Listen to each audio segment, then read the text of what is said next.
Welcome, everybody, to another exciting broadcast of SummitCitySports.com high school boys basketball. We are at beautiful Armstrong Arena on the campus of New Haven High School for a matchup that should decide the Northeast Hoosier Conference. The home team, New Haven, comes in with a 10-4 overall record, 4-1 in conference play to take on the Homestead Spartans. 14-3 overall, 5-0 in the NHC. For the Spartans, it's been a long time since they've lost a game in conference play. As a matter of fact, the last loss was February 25th, 2010, when the Spartans lost to Norwell 53-43. Homestead brings with them a 19-game NHC winning streak, 3 straight conference championships, 2 straight outright conference championships, looking for their 3rd straight, 4th straight overall. Their last shared conference title was with Carroll just 3 years ago. Homestead brings with them Nick Gamble, a senior point guard. Nick wears number 20. He's 6 foot, 170 pounds, and handles the duties for the Spartans. He had a game-winning shot against Columbia City just a few weeks ago to keep that NHC win streak alive. Homestead also brings with them freshman Biggie Swanigan, number 44, first name Caleb. He goes 6'7", 285, and brings with him a very intriguing matchup for today's big game. On the other side of the court, the New Haven Bulldogs, led by 6'7" V.J. Beecham, number 24, 195 pounds. He's heading to Notre Dame next year to play for Coach Mike Bray. Talking about that intriguing matchup, Biggie Swanigan will be facing up with number 54, Steve McElvin. He's a junior center, 6'11", 283 pounds. Might be more like 300. It's going to be a fun matchup to watch. I'm Jeff Mahoney giving you the play-by-play today. On the camera is Garrett Harvey. And in the booth with me, Tim Atkinson. And Tim, it's not really a booth. Once again, we are in the stands amongst the fans here. We got Monty Stevenson's mom right by, the Beechams close by. A wealth of knowledge already provided for our broadcast. A couple times we called him Monte Stevenson. Our apologies. Monty, a very exciting point guard. We look forward to his pregame flip that he always does with his teammates around him. One of the more exciting pregame rituals that we've seen in the Fort Wayne area. Yeah, there's no question about it, Jeff. I've been looking forward to this game for a long time right now. These two big fellas matching up with Swanigan and McElveen, it's going to be a great matchup. Don't let the age of Caleb Swanigan fool you. This kid is a freshman, but does average just over 11 rebounds a game in one of the toughest conferences in Northeast Indiana. Back to B.J. Beecham, we had the privilege of filming him and covering his game against Wayne High School on Tuesday.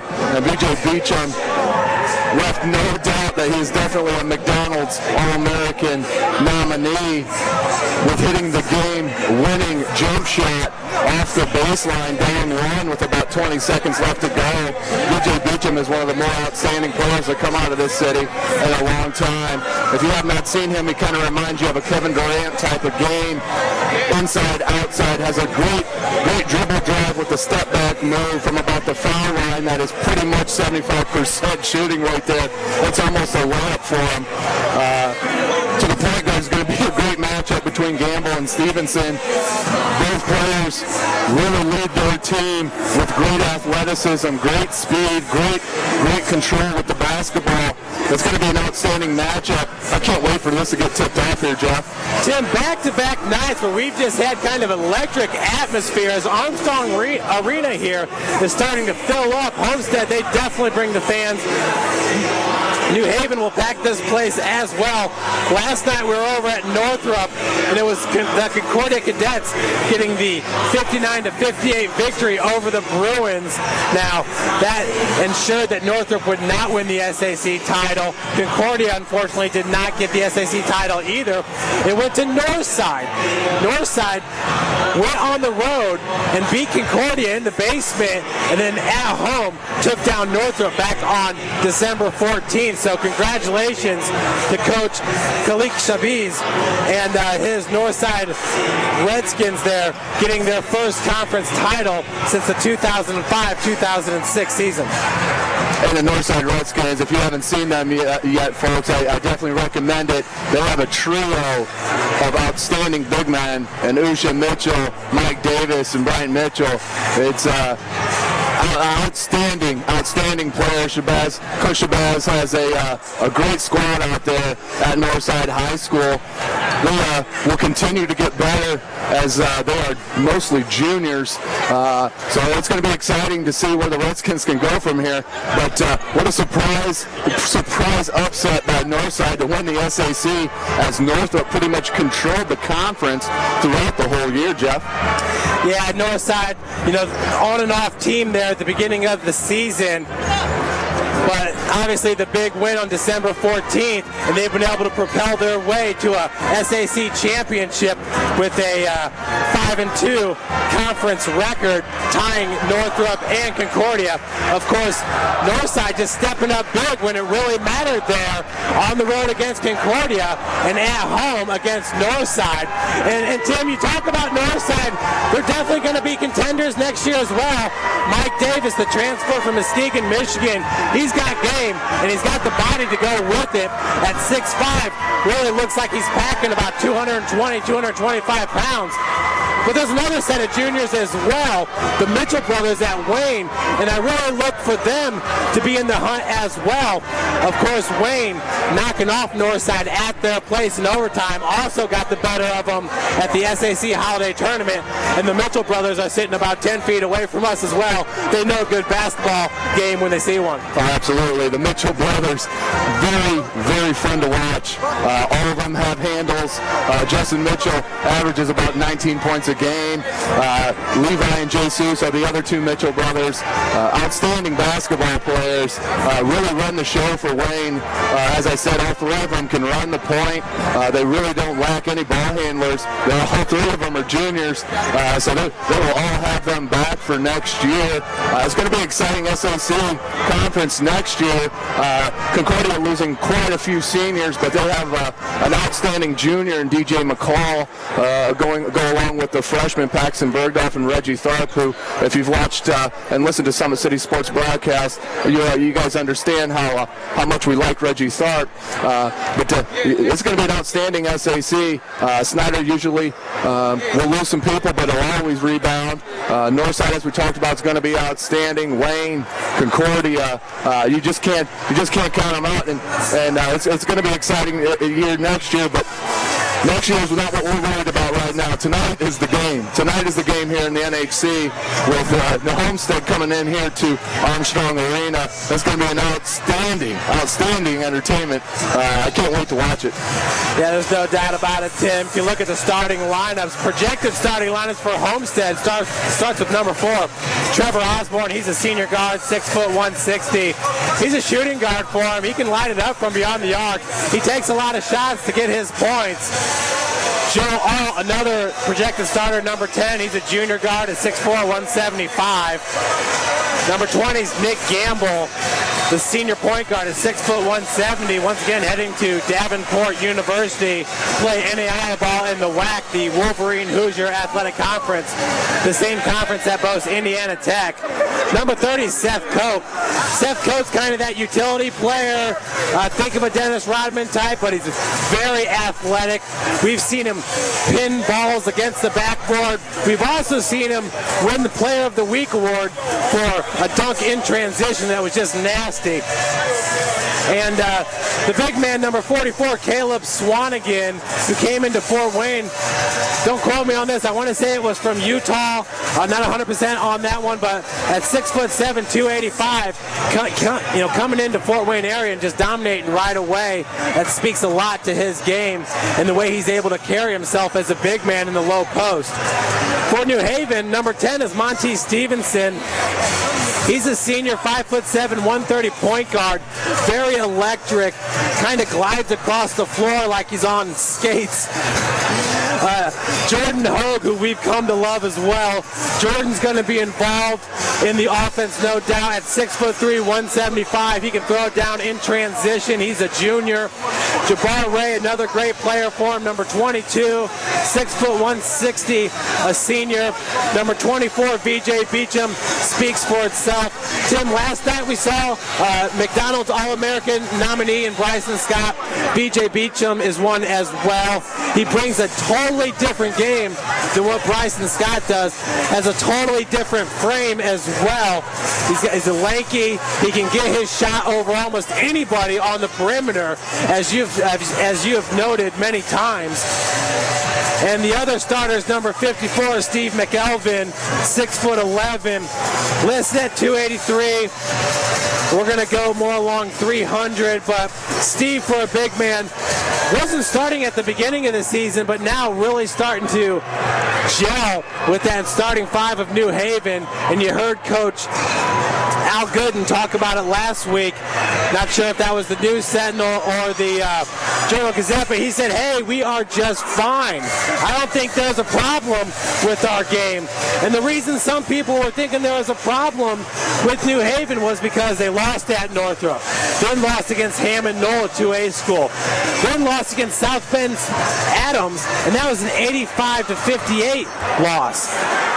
2 games later, they lost against DeKalb, an NHC foe. That was back on January the 5th, their only conference loss, losing that one 43-42. But as you stated earlier, Tim, all of those losses very close except for that South Bend Adams game. Now with Steve McElvin incorporated into the starting five, they really look like they're gelling and really looking like they're going to make that postseason run, as Al Gooden kind of thought this team would at the beginning of the season. Yeah, McElvin is the difference maker in the lineup for the Bulldogs. There's no question about that. When you guys are watching him tonight, check out his nice foot presence. He's got great feet around the rim. His hands are outstanding. Never brings the ball down below his face. He's an outstanding basketball player, but you can tell he's still learning. Originally from the southwest side of Fort Wayne, Indiana, went to Summit Middle School, then moved out to Alabama, ended up coming back and moving into the New Haven district. Just imagine what that would have been like if he was a Homestead Spartan. That would have been a very outstanding thing. But yeah, this is going to be a great matchup. I think with New Haven, it took them a while to gel. It took them with the new players coming in, finding out the rotations, the team chemistry. Team chemistry is probably the most important thing in basketball, in my opinion, besides, of course, the players that you have and the ability. Beyond that, it's definitely team chemistry if you want to win.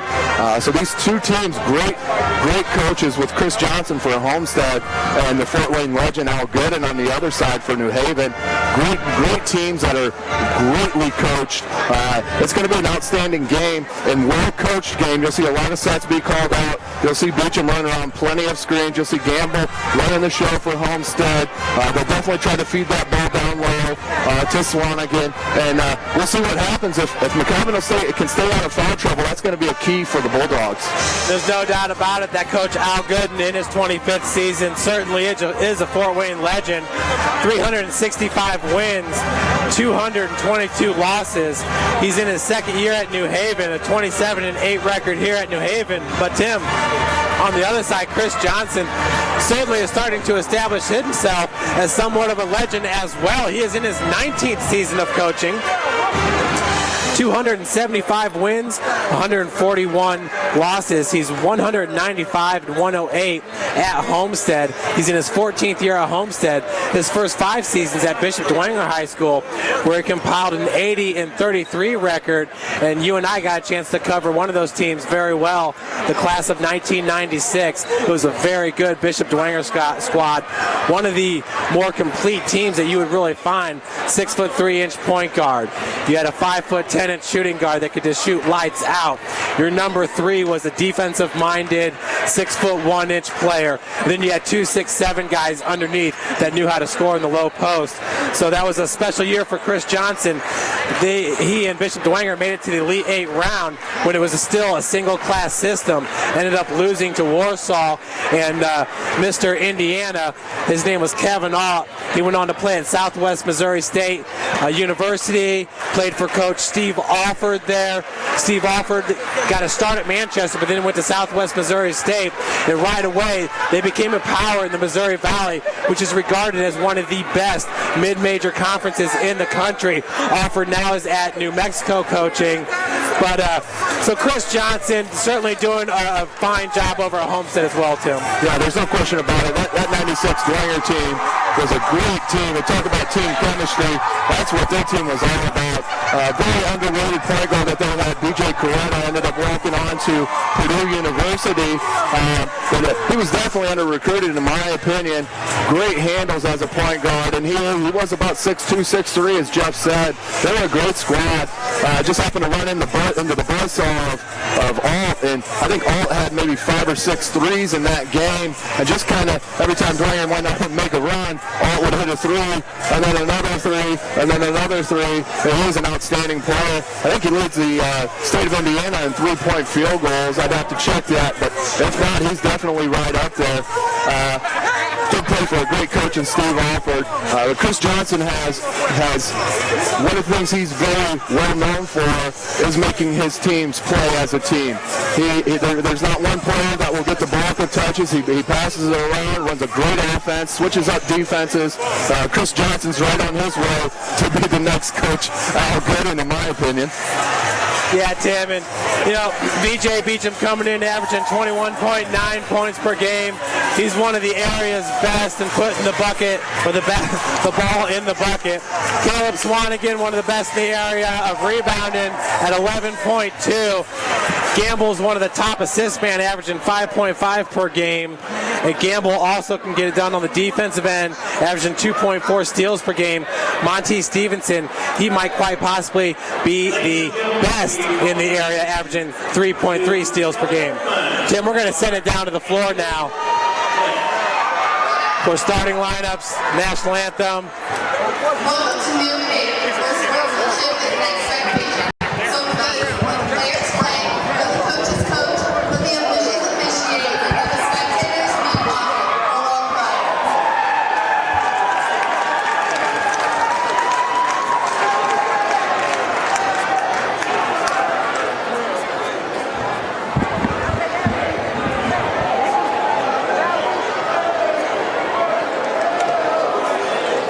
I'm Tim, by the way. Nice to meet you.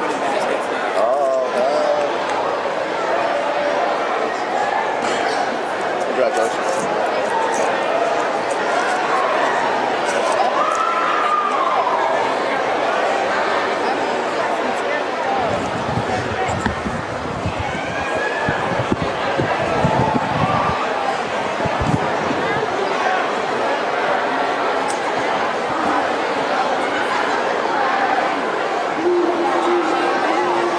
Ladies and gentlemen, will you please stand for the Homestead High School school song?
the national anthem after the presentations. We have two special presentations tonight, and then the announcement for the starting lineups. Then we'll do the national anthem. So you may be seated for a moment.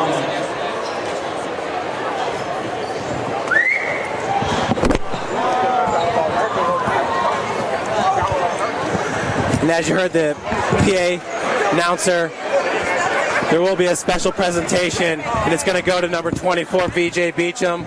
Look for a general manager for McDonald's to give Mr. Beecham hopefully his award. Bryson Scott was honored last night, so I'm assuming, and I know you're not supposed to assume, but I'm hoping that that's possibly the case. And Tim, you know, over 800, I thought it was 811 nominees for the McDonald's All-American game. Very special. I believe it's at the United Center in Chicago. But obviously, I think both those players would definitely represent Fort Wayne to the highest level. Any thoughts on that as far as either one of them getting selected? I think VJ has a little bit better chance just with the position that he plays.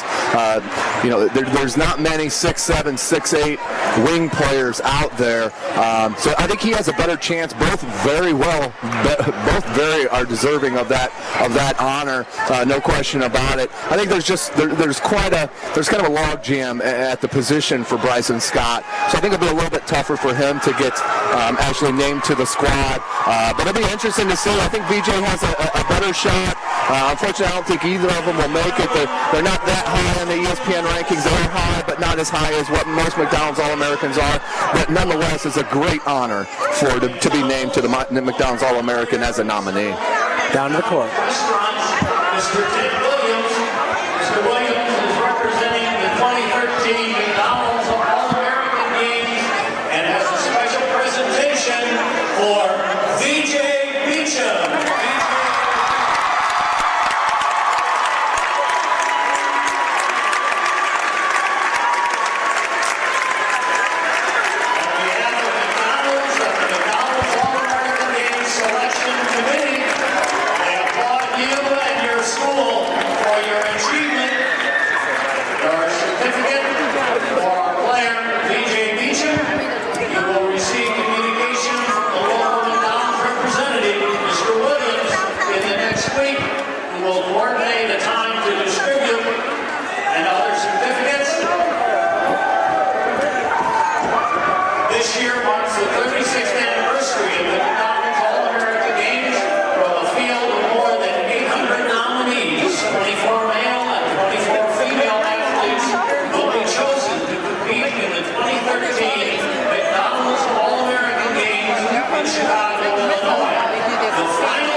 There you heard it, VJ Beecham being nominated for the McDonald's All-American Game, February 14th, 5 p.m. selection show, ESPNU. 2013 Air Force Invitational Rivalry Series would like to take a moment to honor the top scholar athletes from both schools.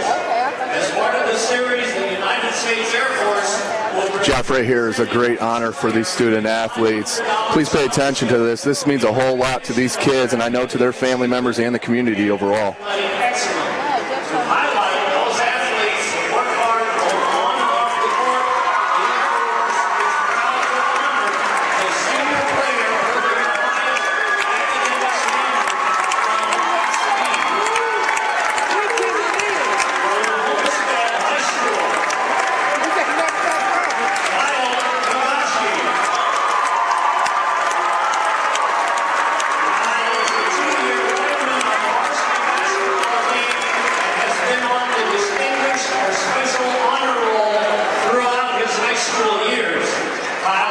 accepted to several universities. universities and is currently undecided on which one he will attend. Kyle intends to major in biology, geared toward a sports medicine orthopedics career. Kyle is accompanied by his parents, Sagi and Daryl Tagashi. Congratulations, Kyle Tagashi.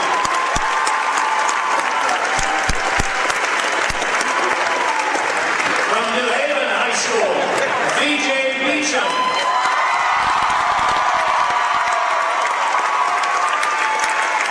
VJ is a four-year varsity player and was selected to the All-Conference Team 2011-2012. VJ is a member of the Student Council, the Principal's Advisory Board, and the Student Athletic Council. In the fall, VJ will attend the University of Notre Dame.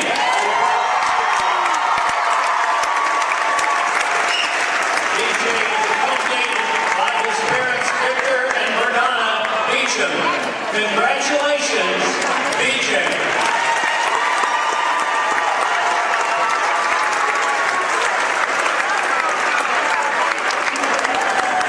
As Tim stated, it's a wonderful honor for these two, not only great athletes, but academics as well. BJ Beecham and Kyle Tagashi.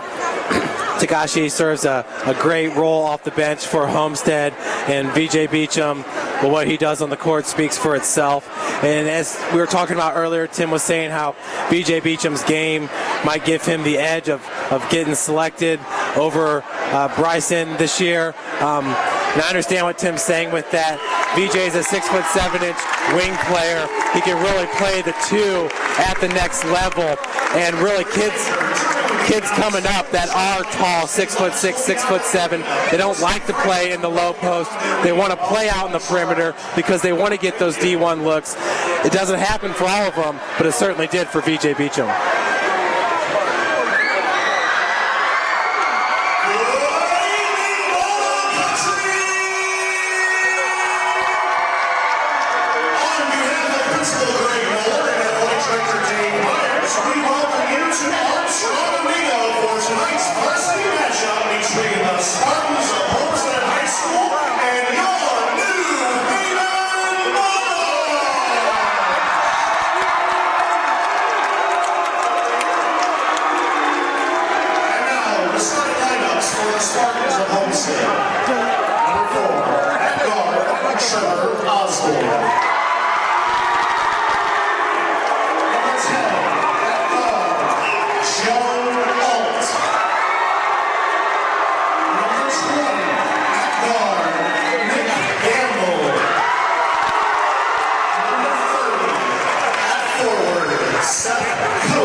Just a taste of the athleticism right there, Jeff, on display tonight with Monty Stevenson doing a backflip right into his team's arms.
introduction there. New Haven High School Athletic Director Dave Myers. You guys just put on a show right there for the fans. That's what we are in the business for, to entertain the fans, and New Haven just did it, Tim, at the highest level that I've seen in a long time, if not ever. I've covered high school basketball in Los Angeles, in Chicago, in Springfield, Missouri. That was very special. Well, it almost looked like the Chicago Bulls back in the Michael Jordan days right there. Lights went out here in New Haven at Armstrong Arena. Spotlight only. Outstanding entertainment here by New Haven. And Tim, absolutely, they had the Chicago Bulls song there at the beginning, and it was electric. Goosebumps. Felt like last night a little bit. Well, in the center, you got Seth Coate and the big man, Steve McElveen.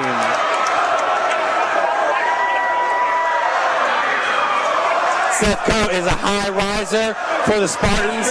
He is a two-time second-team All-NHC wide receiver for the Spartans. The Spartans, a very talented football team, so the ball gets distributed a lot. But Seth is going to attend the University of St. Francis next year to play football for the Cougars here in town. Very excited to have him aboard. This is going to be a fun one right here, Tim. Absolutely. You got the New Haven student section sitting across from us. The Homestead actually is filling up half a bleacher behind us here. They're coming out here and cheering extremely loud. This is going to be a great matchup here. Fans butt into it on both ends. Yeah, we had a chance to cover Homestead and Carroll, and their student section's very well coordinated. You're going to get a lot of good chants. New Haven showing up as well, right down there on the floor with the Bulldog leading the way. Yeah, you can just feel the electricity in here as the tip-off's getting ready to go. I haven't been excited for a game like this in quite some time. I'll take that back. Last night I was just as excited. I was going to say about 24 hours ago. Well, yeah, definitely. SAC championship on the line last night. It was a lot of fun. Hats off to Coach Josh Eggold for Concordia and Coach Bert Kuhlman for Northrop. You guys did a great job of entertaining the fans. We appreciate all your hard work that you do for your programs and for the Fort Wayne area. No doubt about it. Looks like we got a little delay, Jeff, here with the scoreboard not working properly. It looks like the referees are going to go over here to the sidelines and take a look. They're going to have a little word with both coaches. Got the time clock going, but no score up there, Jeff. And Tim, you know, the fans not exactly too excited about that right now, but I'm telling you, it's probably the best thing for the players. Calm those nerves down a little bit. Like I said, that introduction was so electric. Monte Stevenson with his backflip this time, a running backflip like right there, add a little something to it. And, you know, we saw it last night with the guys and the nerves in the beginning of that game. There was definitely a lid on the cylinder. Shots were hard to come by as far as making them. And I can only think that this is going to serve as a positive. Obviously, the fans want to see the game. We want to see it as well, and we will get this figured out. Absolutely, absolutely. It was last night, I think the first 4 or 5, maybe 6 shots were long. I mean, they weren't even touching rim. It was, you could definitely tell the nerves. I mean, we can't forget these are teenage high school young men still learning how to get themselves prepared for games like that and how to ease in. This is all new for them. So it'll be interesting to see which team can settle in first. Whoever gets out to that first lead just needs to hang on tight, because that second team's going to end up calming down and making a run. I can guarantee you that. Yeah, both Coach Gooden and Johnson bringing their players back onto the court to work out the kinks here. No reason to sit on the bench and stay cold. These coaches want to put on a show like the Northrop Bruins and the Concordia Cadets did last night, Tim. That was a barn burner. Went all the way down to the finish. Northrop had a chance at it, but Concordia just a little bit too tough on that night. Obviously, in the SAC championship game, it was Northrop getting the better of Concordia. Northrop, a 3-peat champion. That's a very impressive feat. But maybe a little bit more impressive is what the Lady Archers at Southside have done, making it to 7 consecutive SAC championships, winning 4 of those. hats off to Brittany Clompton, Ariana Simmons, and actually there's Ariana Simmons walking right behind us. She knows a good game when she sees it as well. Tim, she's going to stay in town and play ball over at IPFW next semester. And that's a huge get for the Mastodons. She is an outstanding player. Great control in her game. She's an outstanding player to watch. There's no question about that. Can really do some damage in the Summit Athletic Conference for the IPFW Mastodons.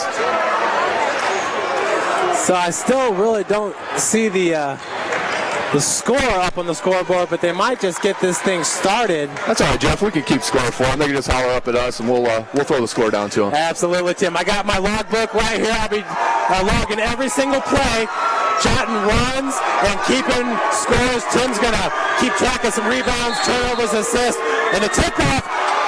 Man with Seth Cope getting it. Good save attempt there by number 22, Jabbar Ray. Nick Gamble over to Cope, just inside the arc. Rebounded by number 10, Joe Alt. Nick Gamble, center court. Working against Monty Stevenson. That was Tim's matchup that he really wants to see. Obviously, the whole city of Fort Wayne wants to see number 44 and 54, McElveen and Swanigan. And they're not going to have that right now with New Haven going with the 1-2-2 zone here. Kind of a matchup 1-2-2 zone. Right away, went down to Biggie Swanigan. He gets caught with the travel, so the first turnover goes to Homestead. Tim, I talked about it a little bit yesterday. Turnovers just ridiculously important to the outcome of a game. It doesn't matter what level you're in. Obviously, the higher the level that you're playing at, more the turnovers do decide a game. But if you're not going to win the turnover battle, you're going to have a very time winning in a game like this in this type of atmosphere. Biggie Swanigan and Steve McElveen down there. They're just as excited as the fans are here. So Monty Stevenson to bring it up for the Bulldogs. Of course, he is a senior. Where's number 10? Over to Beecham on the wing. In the corner is Hogue. Seth Coate nearly got the steal there. Seth Coate plays suffocating defense, Tim. He's a really valuable member to this team. Started on the team last year as well. He has a football mentality, Jeff. There's no question about it. He'll go after a guy. There ain't no question about that. As we got Homestead coming out man-to-man on defense here against the Bulldogs. Number 22 is Jabbar Ray. Pulls up just inside the arc, rims out. McElveen underneath, gets the ball. Young fellas out there, watch how that ball never comes below the head there. Joe Alt for three from the wing. Jabbar Ray with the rebound and the save. Monty Stevenson now pushing the transition. That ball was kicked there by Alt. That was an unintentional kick. And McElveen, Nick Gamble fighting for a jump ball called. And the scoreboard is working, Tim. We got 2 up there for the home team.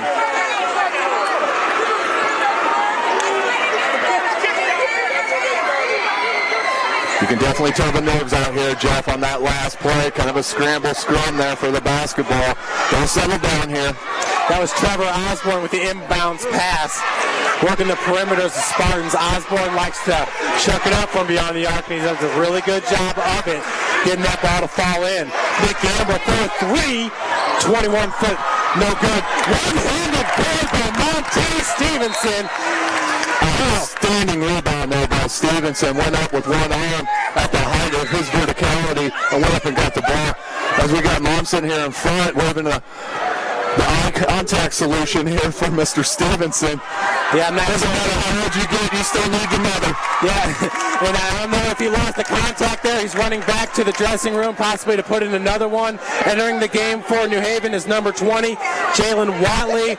Tim likes this young man. He's a junior, 5'10", 160, does really well off the bench. Yeah, comes in and definitely gives Coach Green some great spells. He turns the ball over there.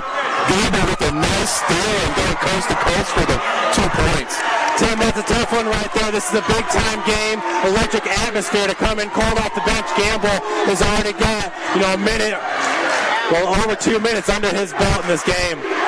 Feed goes down low to McElveen, working against Biggie. Kicks it back out. Jabbar Ray for 3. At the bottom of the net. And that's the inside-outside game that Coach Gooden employs there. Go down to the big fella, kick it out for the wide-open 3 for money. Gamble from half court gets it into Biggie. Biggie, the 8-foot jumper, no good. Seth Coe underneath, keeping it alive for the Spartans. Joe Alt jumper, no good. Rebounded by Watley. Now pushing the pace is VJ Beecham. Pulls up.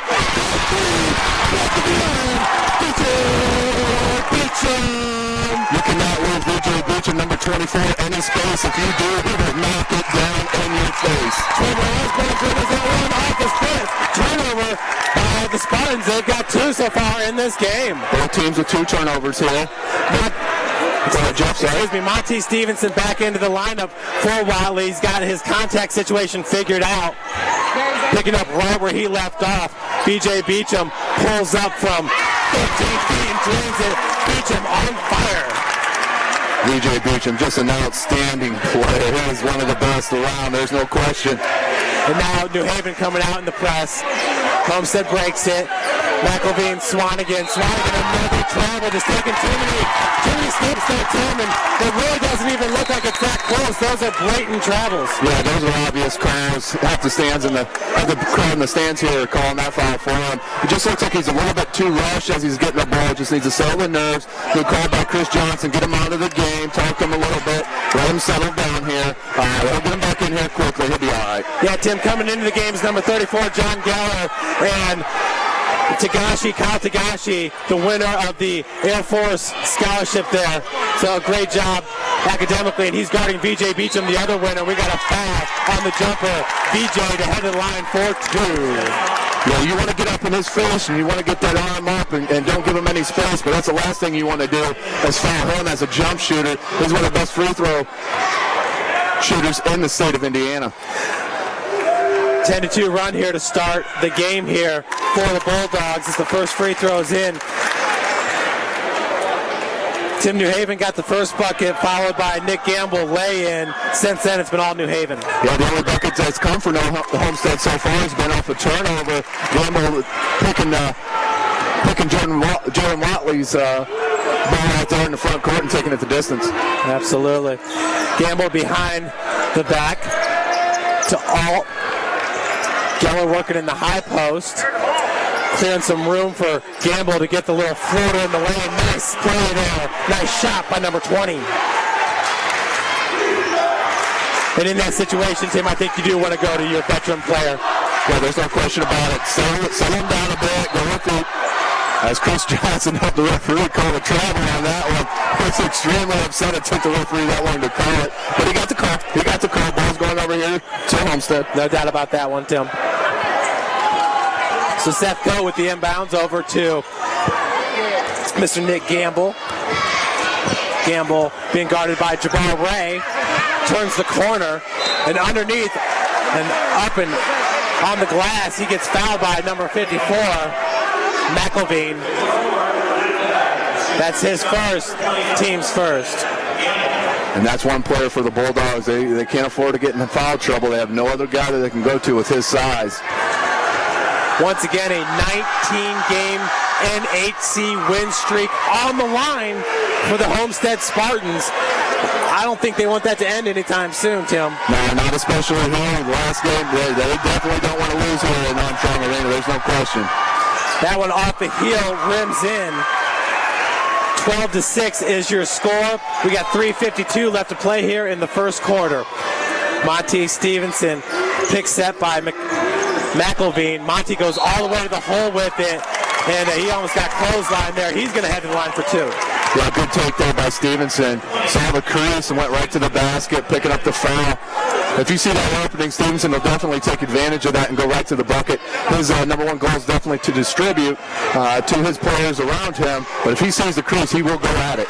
And Timmy's so fast that he'll find those creases, because if you don't practice against that type of speed, it's hard to emulate. There's no question about it. Perfect example is Yogi Farrell for the Indiana Hoosiers. Keeps the dribble very low. He's going to make you almost foul him if you want to get that ball. And if you give him any kind of opening, he's going to take advantage. Stevenson hits both free throws, so the score now is 14-6. 8-point ad for the Bulldogs. Gamble barking out instruction, gets it over to Kyle Tagashi. Gamble, defense picked up there by Beecham. Joe out from the corner, Hogue all over him. Now Seth Coe loses the ball. Jordan Hope picks up the loose ball.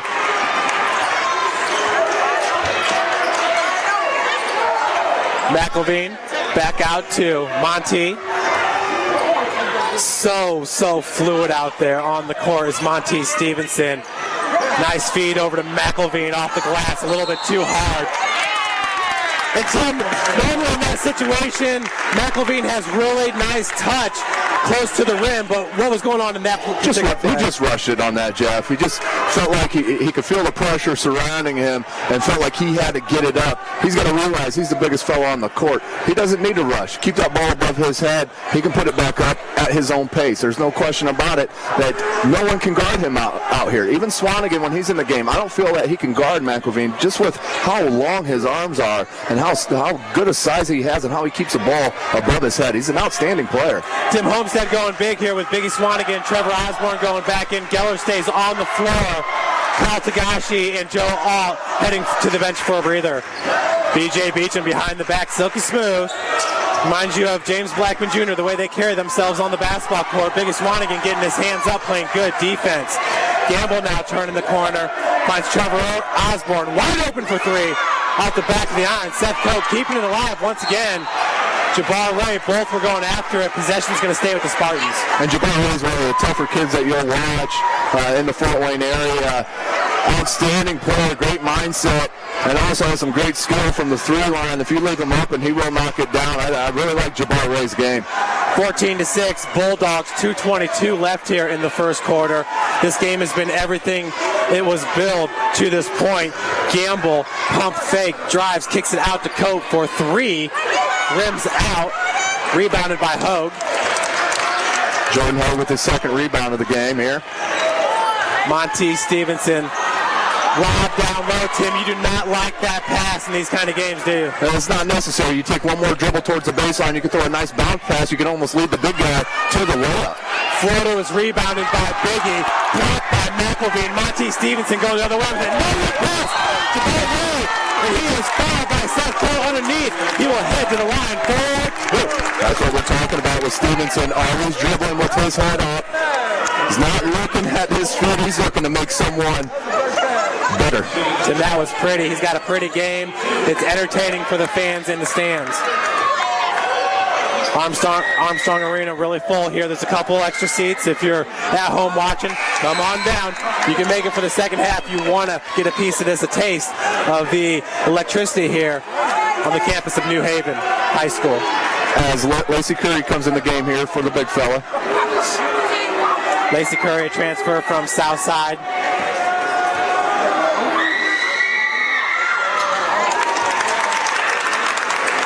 New Haven going with the full court pressure here. Second free throw good, scores 15-6 now. 1:40 left on the clock. Stevenson up top. Ball goes back to Gamble.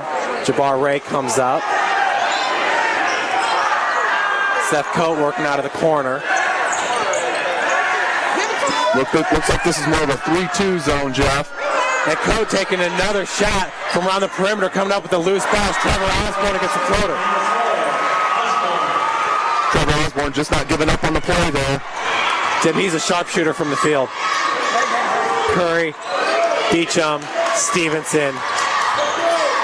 Monty looking to see which direction he's going to go. Baseline drive, kicks out to VJ Beecham for three.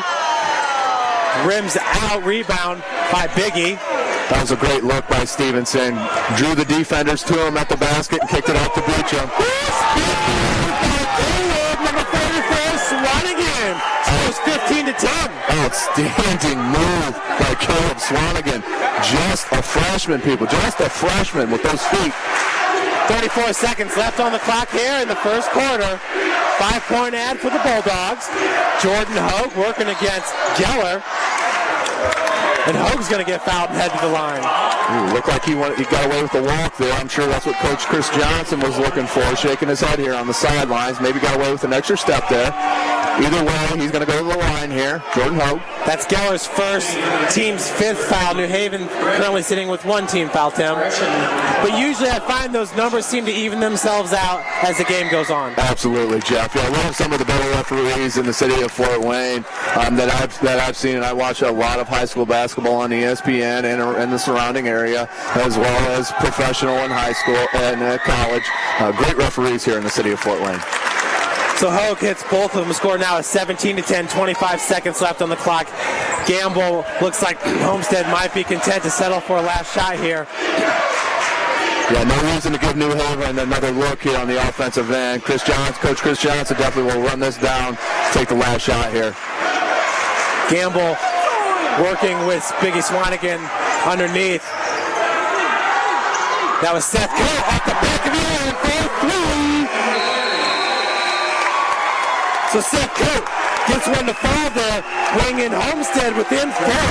Big time shot there by the senior. Yeah, that's a huge end there to the quarter for the Spartans to cut the lead to four. Kind of knew that they were going to look for Cote there once they had an open Swanigan, didn't throw it down to him. Cote kind of popped out there for three and just drained it. Outstanding shot by Seth Cote. Yeah, and Seth Cote, they're not paying as much attention to him on the perimeter, so he's going to get his shots. And it looks like Chris Johnson is saying, take them.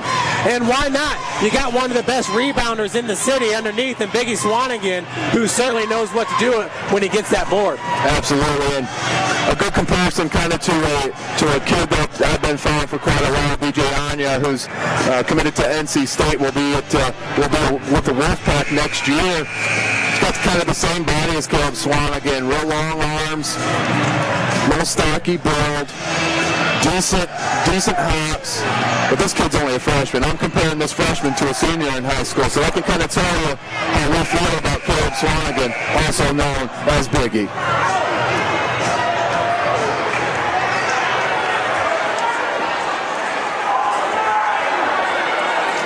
So, Tim, in that first half there, I got McElveen with 2 points, Ray with 4, Beecham with 7, Stevenson with 2, Hogue with 2, Gamble with 6, Cote with 3, Swanigan with 2, and Trevor Osborne with 2. Monty Stevenson from long distance, down and up. If he hits that shot, Jeff, look out tonight. They may blow out the Spartans. 20-13, 7:40. We're just 20 seconds into the second quarter here. Monty Stevenson getting her started early in the second.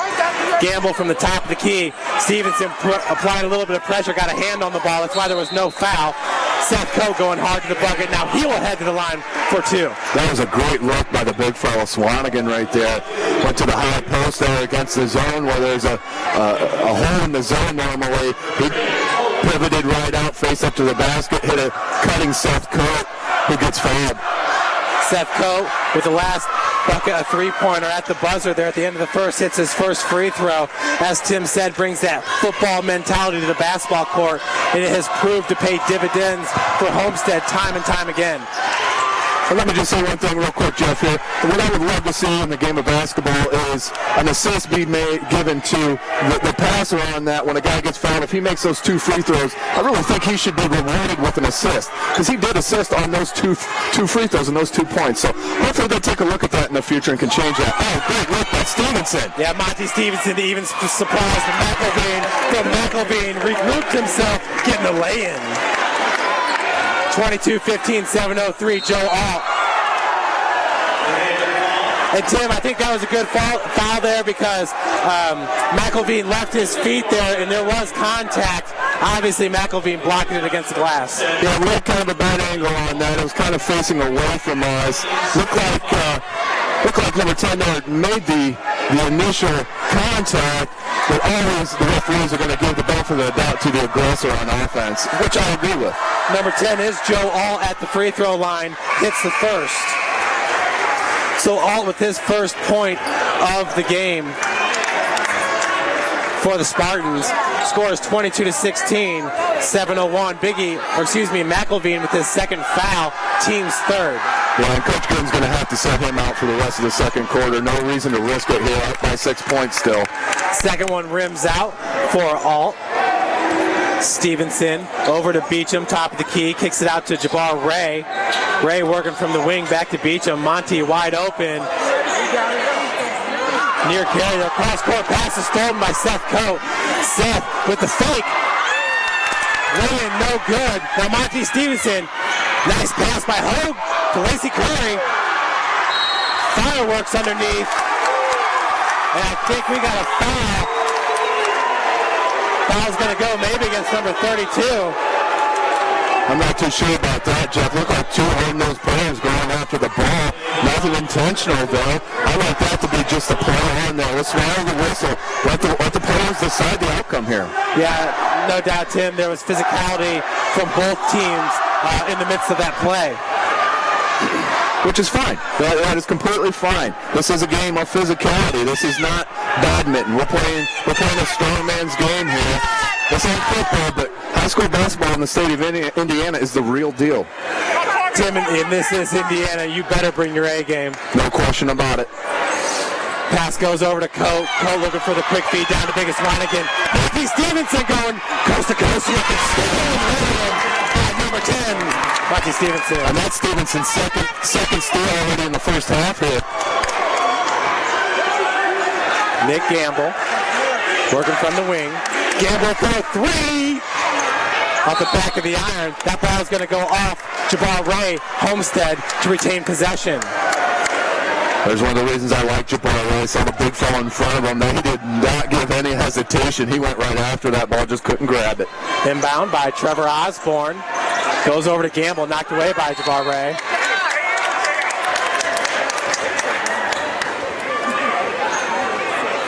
Nick Gamble, folks, if this game goes down to the wire, look for Nick Gamble to have the ball in his hands for Homestead. He's proven time and time to be clutch. Three-point by Joe. Up and in. 24-19. Alt bringing Homestead within 5. Pretty shot there by the big man, 6'4". VJ Beecham off the glass. Outstanding play there by VJ Beecham. Saw the big fella, got the big fella on his left hip there, jumped in to indicate up Swanigan so he couldn't get the reach to block the shot. Went up, got it, went up, off the glass and went in. Biggest Swanigan, his first foul. 3-point play not converted there by Beecham. Rebounded by Coate. Gamble over to Alt. Alt with a little stutter step, driving the lane. Nice move by Joe Alt. He's on fire, Tim. 6 straight points. Pretty move there by Alt. That was a nice looking move. Hung in the air for the nice right-handed layup. Spartans pull within 5. We got 5:30 left on the game clock here in the second quarter. Homestead sticking with that man-to-man defense, down 5. Monty Stevenson kick out to Hogue. Hogue with a nice fake driving baseline. Rebounded by Biggie. Gamble now over to Alt. Alt's got that high hand, the 18-footer. No good. Rebounded by Stevenson. Now BJ Beecham for 3. Rebounded by Hogue. Big swat there by Mr. Seth Coate underneath. That's his game. Jabbar Ray, top of the key, no good. Swanigan comes down with the board. Swanigan's 4th rebound here in the first half. Joe Alt, lob underneath. Knocked away by Jabbar Ray. Picking up the loose ball was Monty, driving all the way to the bucket. Jabbar Ray nearly got the putback slam there. Now Hogue with the putback. No good. BJ Beecham to clean it up. Fireworks galore. The score is 28-21. 4:22 left in the second. Gamble driving all the way, going hard. Dropping foul going to be called on number 12, Jordan Hogue. And that's one of the toughest calls in basketball. It's not as easy as 1, 2, 3 watching a block charge call. It's definitely a judgment call by the referee. Didn't feel like Cole had position there and called a blocking foul on him. Jordan Hogue in the low post, listed at 6'3", 175 at the free throw line. Nick Gamble.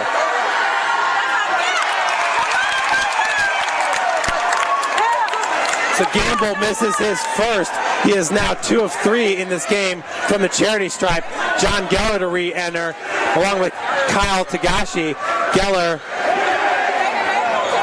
So a little bit bigger lineup there for Homestead as Osborne and Alt head to the bench. Also in for Homestead is number 12, Ryan Cotter. Second one is good, bringing the Spartans within 6, 28-22, 4:10 and counting. Monty Stevenson directing traffic, getting some motion going there in the low post. Monty with that crossover. Left Cotter hanging, and the fans were loving it. Rebounded by Geller. Great crossover by Stevenson. Just couldn't hit the jump shot there. Cotter now with the ball, working against Monty. Tim, it looks like maybe New Haven now in a zone or in a man-to-man defense. Jabbar Ray getting the hand in the face of Gamble. Put back that thing, Swanigan underneath. Swanigan just too big down there with no Steve McElveen down there to block him out. He's going to have a field down there for rebounds.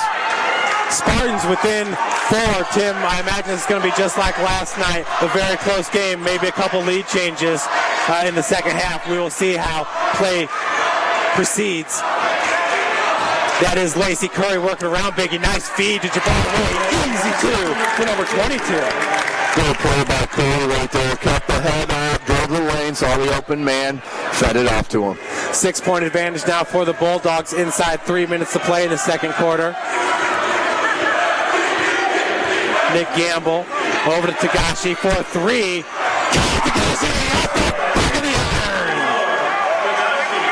As Nick Gamble picks up his 3rd assist here in the first half already. So Spartans now pull within 3. The score is 30-27. Monty Stevenson over to BJ Beecham. Beecham being guarded by Tagashi. Those are your 2 award winners tonight in the pregame ceremonies. Just a neat award. Monty Stevenson now pulling up. From 16 feet, Monty Stevenson. Yeah, it looks like that could have been an and one right there, Jeff. Had a little contact, no call, still knocked it down. Great shot by Stevenson. So Gamble now over to Ryan Cotter. Moving back in the zone, Jeff. Gamble down low to Geller. Geller with the spin move in the paint. Getting a friendly roll. Nice post move there, no question about it, by number 34, John Geller. Outstanding post move. 32-29. Spartans now within 3, inching closer. And travel by Jabbar Ray. Turnover, Bulldogs. Looks like Seth Coate to re-enter for Biggie Swanigan. Tim, New Haven sticking with this lineup right here. Like you said, McElveen kind of forced to sit on the bench right now. Lacey Curry playing in his place. Yeah, these are going to be big minutes for Lacey Curry, no question about it. He's going to really have to handle the big fellas for Homestead down low. His Coate from the top of the key for 3, no good. Looking for a second 3-pointer of the game, rebounded by Ray.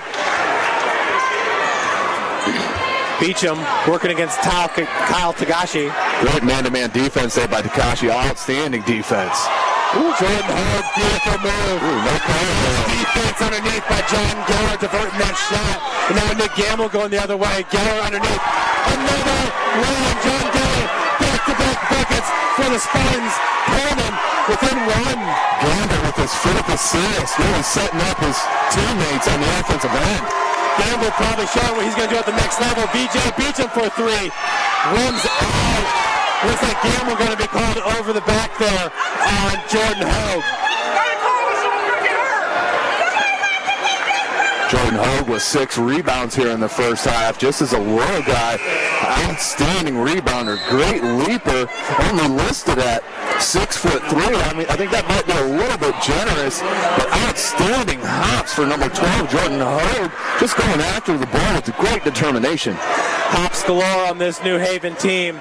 A lot of these guys come from Harding High School, a school that was shut down 2 years ago. Harding with a fabulous basketball program, obviously led by Coach Al Gooden. Tim, I know in the Norwell game, I referenced Tiffany Gooden and Al Gooden.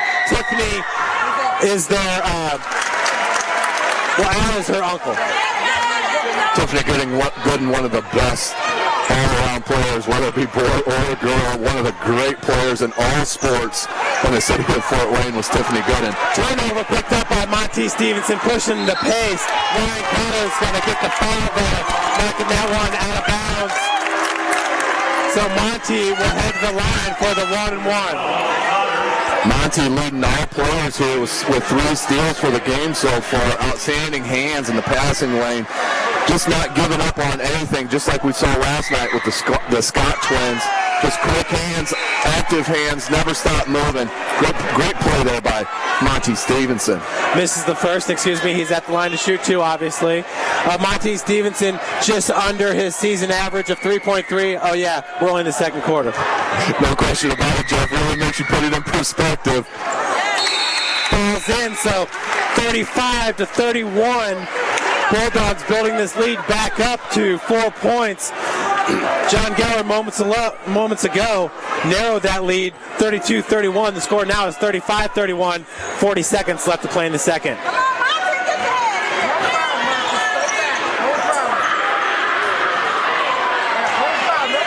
Gamble working around the pick.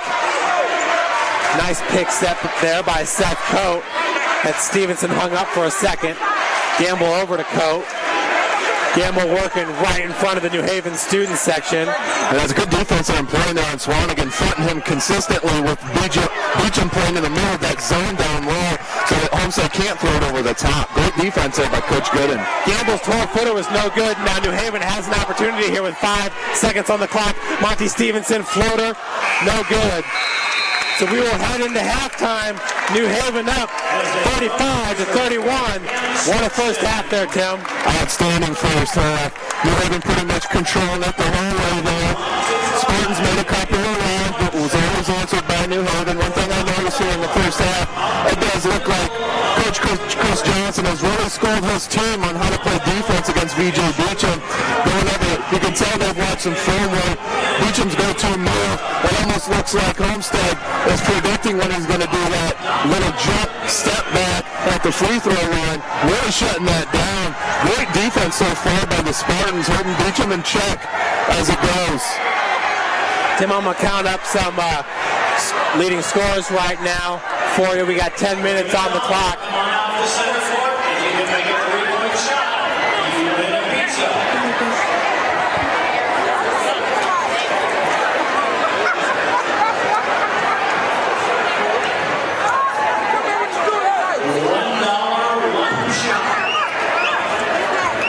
While you're doing that, Jeff, I just wanted to mention that New Haven in the first half does have 6 turnovers to Homestead's 3.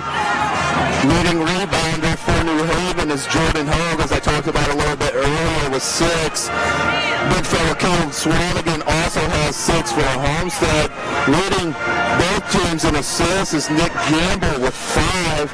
Leading all players in steals is Monty Stevenson with 3. Several players with 1 block, but a very overall played first half for both squads. Tim, let's start with New Haven here. I got Steve McElveen with 4 points, and these are unofficial scores, even though I feel like I've done a pretty good job logging this game. McElveen with 4 points. Jabbar Ray has 6 points. VJ Beecham with 11 points.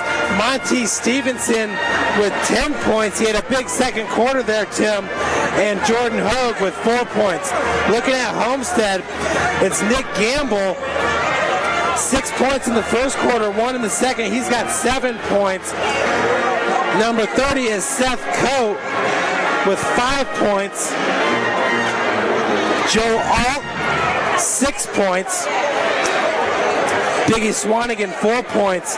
Kyle Tagashi with 3 points.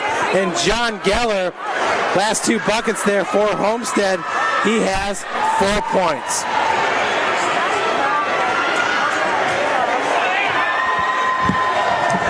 And it looks like, and I love this, Tim. This is something that we're doing at St. Francis, where at halftime we're getting the fans involved in the experience. I mean, you're sitting in the stands, you see these guys looking like NBAers out on the court, and you just want to shoot the ball. You want to see what you got, and it's nice to see these guys out here. once again, I really got to give it up to New Haven and athletic director Dave Meyer. You've done just a fantastic job tonight, entertaining the fans, and I know that is what we are in the business in. No question about it, Jeff. This is what we do. This is why we're here, is to show and give the props to these young student athletes, give them the exposure that they well deserve. If we can make a difference in anyone's life to get them a better scholarship, more pub, but that's what we're here to do, and we're excited to do it, Jeff. Number 54, McElveen, 4 points. Number 12, Holden, 4 points. Number 22, Ray, 6 points. Number 10, Stevenson, 10 points. And the leading scorer in the ball game in the first half, number 24, BJ Beecham, 11 points.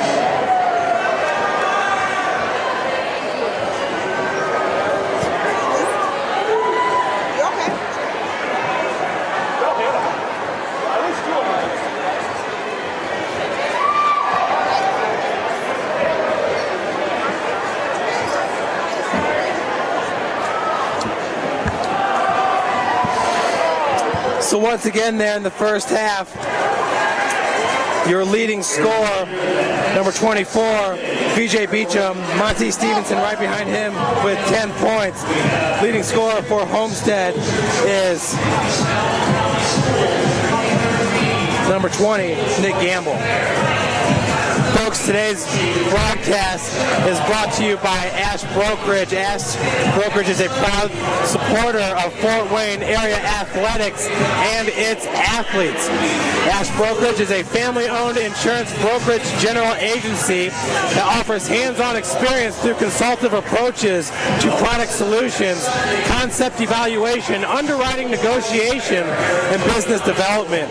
Ash's nationwide footprint is based in Fort Wayne, Indiana, with regional offices and marketing consultants located throughout the United States. Once again, Ash Brokerage is proud to bring you this game, a game that should decide the NHC championship. Right now, it's Homestead in the driver's seat with a 5-0 conference record. New Haven sitting at 4-1, and very interesting to note that the next game for the Spartans will be at Norwell. Norwell is a 3A team, and they are good. There's no doubt about it. 11-3 overall, 2-3 in the NHC, but the NHC is just so tough. DeKalb, Columbia City, New Haven, Homestead. This is a great basketball conference, along with the SAC. For New Haven, their lone conference opponent is East Noble, which they will take on February the 7th. That's at East Noble, 7:45 start time there. East Noble 0-5 in the NHC, 2-13 overall. There are 5 pieces left. So certainly Homestead with the tougher game there.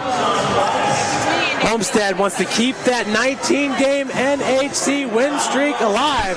There's just no doubt about that one right there. It's very, very special accomplishment for Coach Chris Johnson and his squad.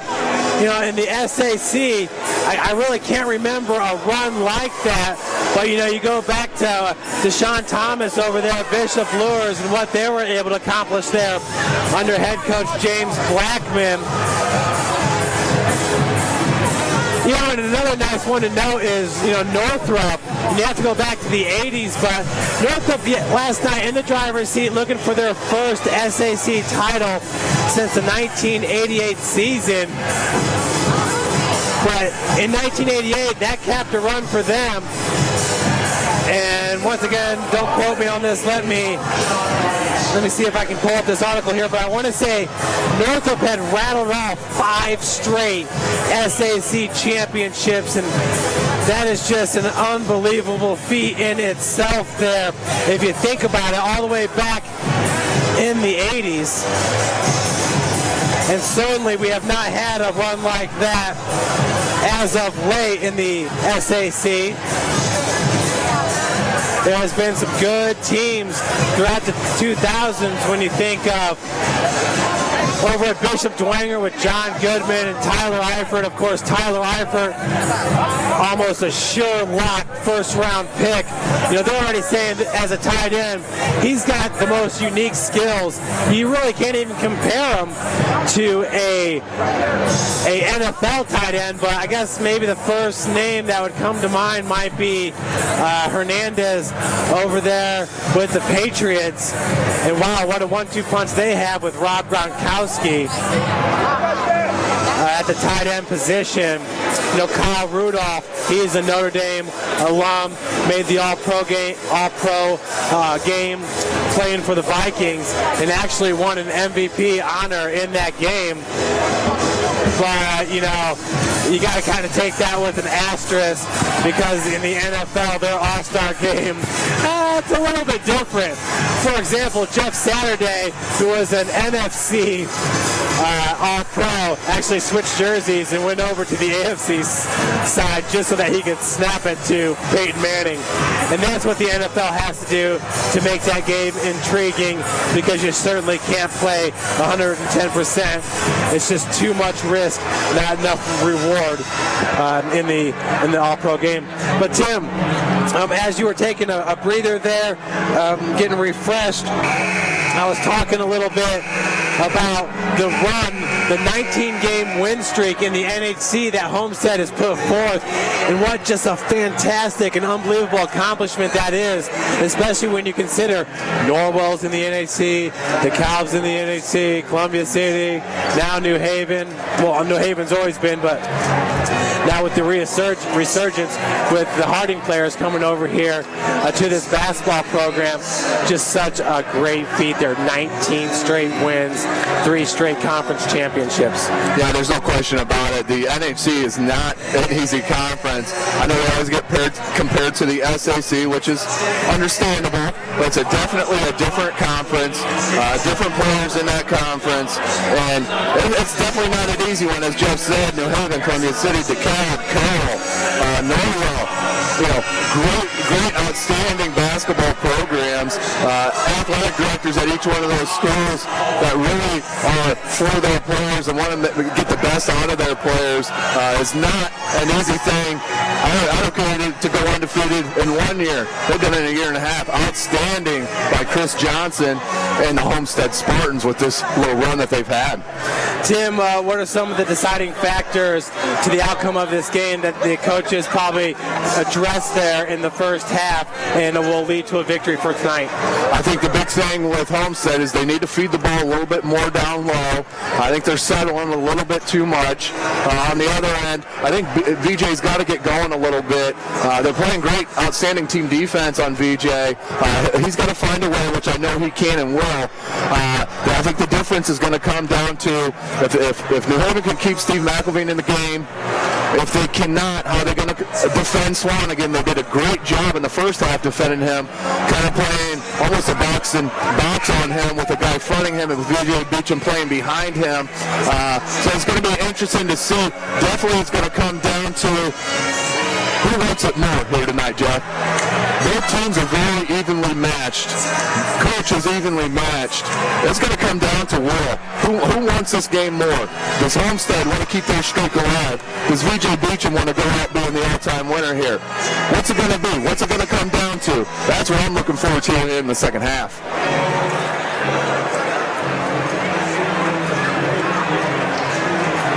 Tim, we had balanced scoring there in the second quarter, each team with 18 points. New Haven had the first quarter there 17-13. Yeah, and it's hard to say, you know, that either team wants this game more. Obviously, they're both really eating up the atmosphere and rising to the occasion.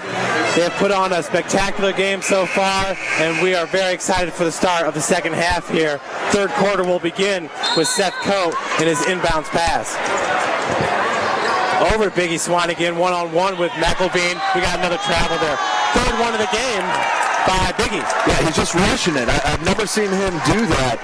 He's, I think the pressure in the moment here is getting to him a little bit.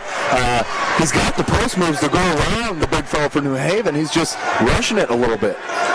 So Monty Stevenson over to Beecham. Down low to McElveen. Both teams going to the bigs early on, and Steve McElveen off the glass. Great feed there by VJ Beecham as New Haven picks him up full court again. Looking for a trap here. Way to break it by Homestead. Good ball movement. Joe Alt now working out of the corner, driving baseline, gives it up to Biggie. And looked like McElveen was straight up there, Tim. Let's see who they called on, Jeff. Oh, that's a hurdle for New Haven. Looks like they could have called that on Jordan Hogue. I know Jordan Hogue, as soon as that foul was called, was certainly raising his hand, telling the referee that was his foul.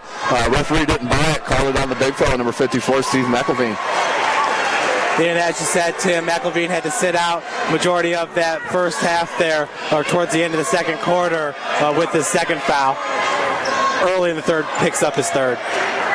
Rebounded by McElveen as Biggie Swanigan hits one of them. The score is 37-32, 7:22 on the clock. Monty Stevenson saving it, now working out of the corner. Monty getting some separation in the lane. Swanigan could not handle the rebound, and Beecham's going to get fouled and head to the line for two. Right now, New Haven coming up with all the loose balls. That, to me, right there tells me that New Haven's wanting it a little bit more right now. If Homestead wants to come back in this game here, they got to get them loose balls, Jeff. Fouls on Nick Gamble, Tim, and that's his third. So two very key players in foul trouble early on in the third here. Yeah, I think it's a little bit more of a problem for Homestead, as Nick Gamble is kind of the heart and soul, him with Seth Coate, for this Homestead Spartan team. So Beecham hits the first, misses the second, rebounded by Coate. Gamble working against Jabbar Ray. It's going to be interesting to see if Coach is going to sit him here in the upcoming minutes, or going to have to keep him to keep clawing back at that lead. Trevor Osborne, pull up baseline jumper. A little bit too long there. Rebounded by Hogue. Hogue gives it up to Monty Stevenson. In and out there, Tim. Rimmed out. You can't set it up any better than that. Just unlucky on the roll. And we got a foul going to be called on the Bulldogs. Number 22, Jabbar Ray. So for New Haven, that's their third team foul, and Jabbar Ray's first. Excuse me, second team foul.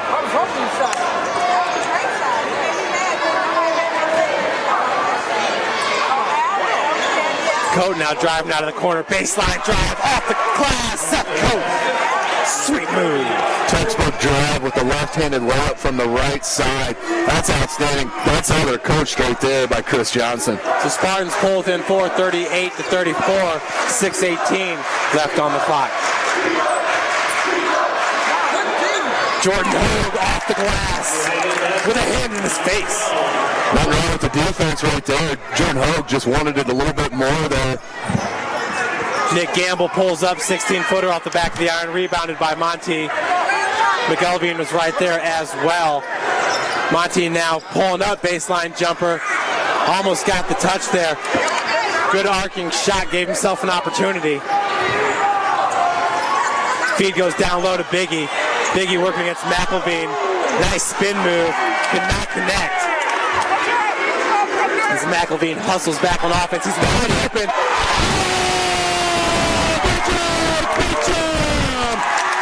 That was such ease. You give him that much space, he will go to the bucket and throw it down on you in a hurry. 42-34, 5:20 left here in the third. Looks like Kyle Tagashi is about to re-enter for Homestead. Kyle Tagashi playing very good defense on Beecham there in the first half. Bank shot no good by Gamble, rebounded by Beecham. Beecham with his third rebound on the game. Monty Stevenson, looks like there's a little bit of miscommunication between him and Jordan Hogue. Monty over to Beecham from the wing, three-pointer. No good, rebounded by Swanigan. Nick Gamble found a wide open Seth Coate, just a little bit late. Trevor Osborne for three! Nothing but the bottom of the net. Great look there by Seth Coate, took the cross-court pass, turned around, saw number 4, Trevor Osborne, sitting all alone, who just drills the three. Spartans pull within 5. 4:26, loose ball picked up by McElveen, finds Jabbar Ray wide open. Top of the key. You do not want to leave Jabari Ray open. I can guarantee you that. I have watched him several times. If he has an open look, that shot is going down. So Jabari Ray answering the three-pointer from Trevor Osborne. These two teams coming out in a fury here in the third quarter. 45-37, 4:17 on the clock. And it looks like it's water bottle giveaway. Tim, it doesn't matter if it's free, it's awesome. No question about it, Jeff. You don't get people crying over people who are just a bottle of water. Everybody gets caught up in the excitement of a great game and atmosphere like this here in Armstrong Arena. Yeah, Tim, and how about halftime? That shootout right there with the pizza on the line. Who doesn't want a pizza on this night? We even had the Mitchell brothers out there from Wayne High School getting involved. Who doesn't want some free zone? Ariana Simmons from Southside out there as well. You're talking about two of the better basketball players in the city of Fort Wayne in their respective girls and boys basketball leagues.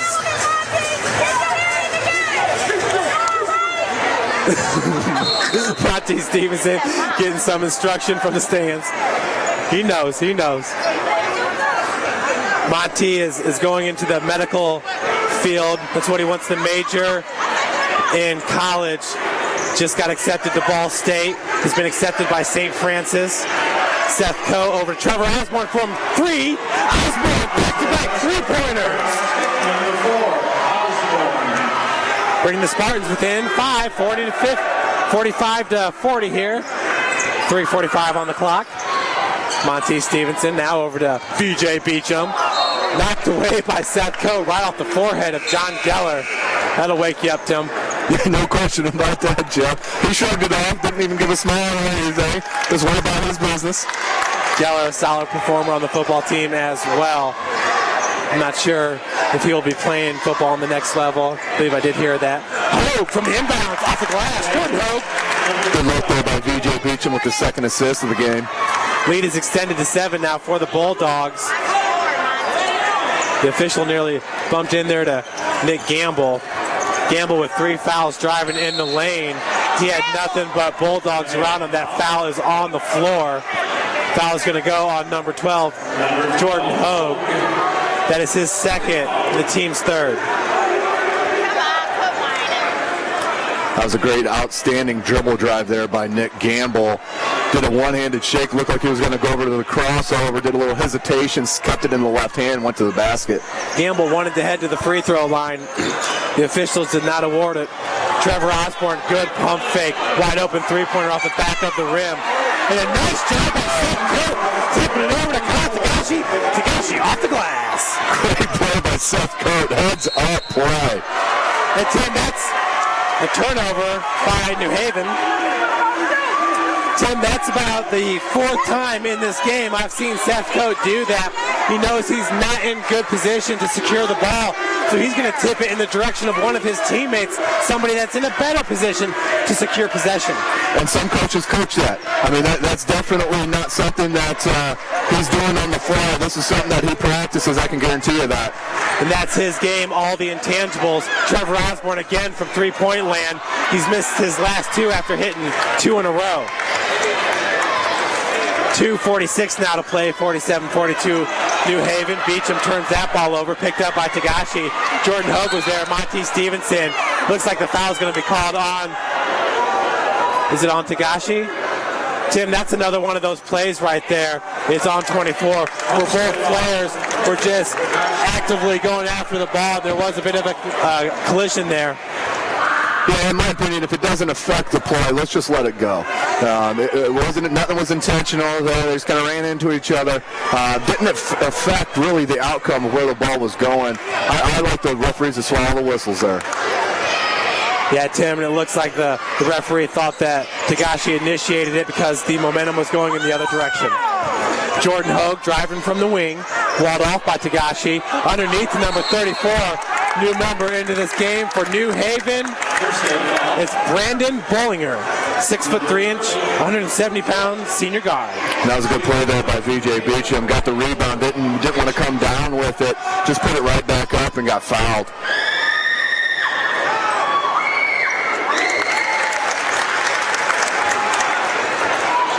So VJ Beecham now 4 of 6 from the free throw line in this game. one of the best free throw shooters in the area, no question. Looks like Steve McElveen will head back in along with Biggie Swanigan. Seth Cope, Bollinger, and Osborne head to the bench. I think this is a good move by Coach Gooden here. Up by 6, 2:23 left to go in the third quarter. Let's get the big fella back in. Maybe we can stretch the lead a little bit. He also put him in as Swanigan was coming into the game, so that definitely played a part in it as well.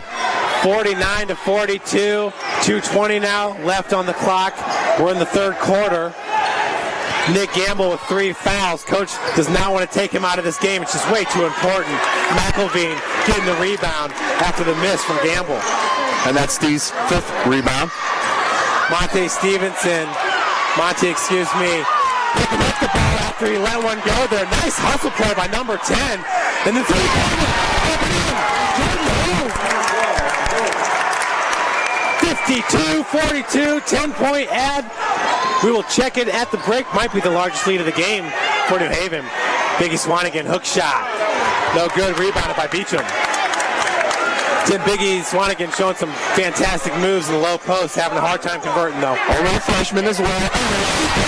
Beecham, the Fighting Irish. He can rise up over about anybody. The only person I've seen all year that can get up with him to block his shot was Justin Mitchell. But that VJ Beecham has some great size for a wing player. Gamble, 3-point attempt off the front of the iron, rebounded by Beecham. Beecham, 6th rebound. 55-42, 13-point advantage. We're approaching a minute left here in the third quarter. And the tip is good for 15. And that's how effective VJ Beecham is. He can go anywhere on the court that he really wants to. If you're not in a good defensive position as he's bringing the ball down the court, you're going to get burned, whether he's going to dribble drive past you or just pull up with some space and knock down a 3 as he did right there. Tim, the Bulldogs currently on a 10-0 run here. 2 free throws by VJ Beecham, a 3-pointer by Jordan Hogue, a 3-pointer by VJ Beecham, and a 15-foot jumper from the free throw line by Beecham as well. He's all-around game, Jeff. All-around game he has. That's why I kind of compare him to a little bit of Kevin Durant. Obviously, not to Kevin Durant's status. Let's not get it twisted. But he definitely has that game and that mentality of, I will score over anybody and I can score at will. He's got a great basketball mindset. I love VJ Beecham's basketball game. Tim, VJ Beecham right now has 21 points, 10 points here in the third quarter. He leads all scorers. Rising to the occasion here, I believe as a senior, he's making his mark, letting the fans here at Armstrong Arena know that he wants to go out a winner. He wants to go out a Northeast Hoosier Conference champion. Yeah, no question about it. He's picked up his defensive game here in the second half as well.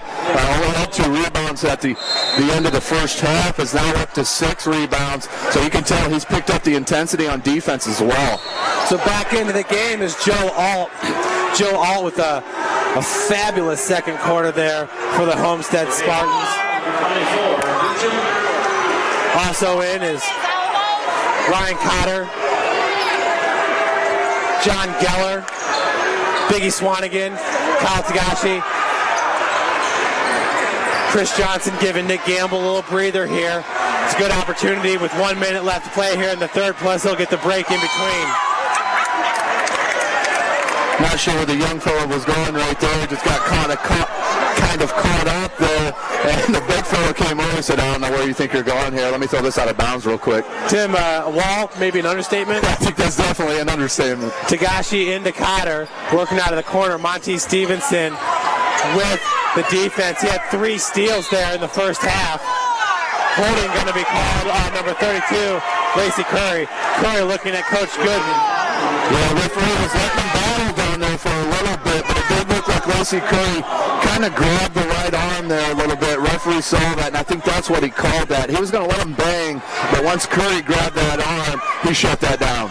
41.9 left in the third here, 57-42. Alt looking to get it back out to Cotter. Alt now open for a second there from the wing, but Beecham is eyeing him. Cotter looking for a seam, finding none in the lane. Joe Alt firing up from long distance. 24-footer rebounded by Biggie Swanigan. McElveen going to get his 4th foul. Coach Al Good not happy about that, Tim. No, that's definitely a foul, though. And you can just see why Caleb Swanigan averages almost 12 rebounds a game. He has great post position as the ball goes up. He's not looking at the shot. He's looking at his man for a box out. Pushes him underneath the basket. And we're not talking about a slight kid that he's pushing under the basket. We're talking about a 300-pounder, 6'11" kid that he's moving down there. Caleb Swanigan, very impressive on the glass. Biggie Swanigan misses his 2nd, rebounded by Jordan Hogue. Jordan Hogue with his 8th rebound of the game as a 6'3" guard. So Biggie hit his 1st, missed the 2nd. The score is 57-43. Looks like New Haven going to take this last shot here. 5 seconds. Monty Stevenson, sweet drive in the lane. Could not finish. Joe Alt shuts it up. The Hail Mary. An incompletion. Yeah, Monte Stevenson with a great dribble drive right there. There's not a whole lot of guards that's going to be able to stay in front of Monte Stevenson. Great dribble drive, just couldn't finish on that.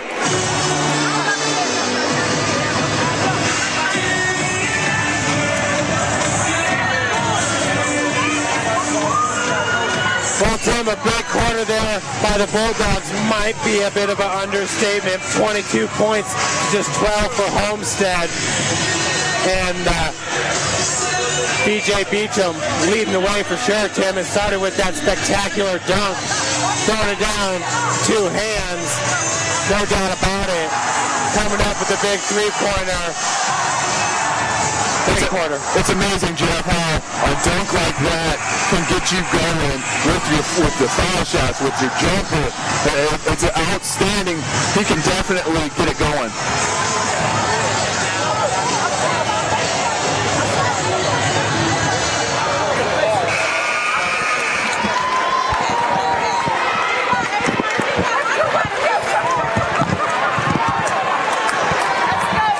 Here we go, Jeff, with this 4th quarter. That's what we're waiting for.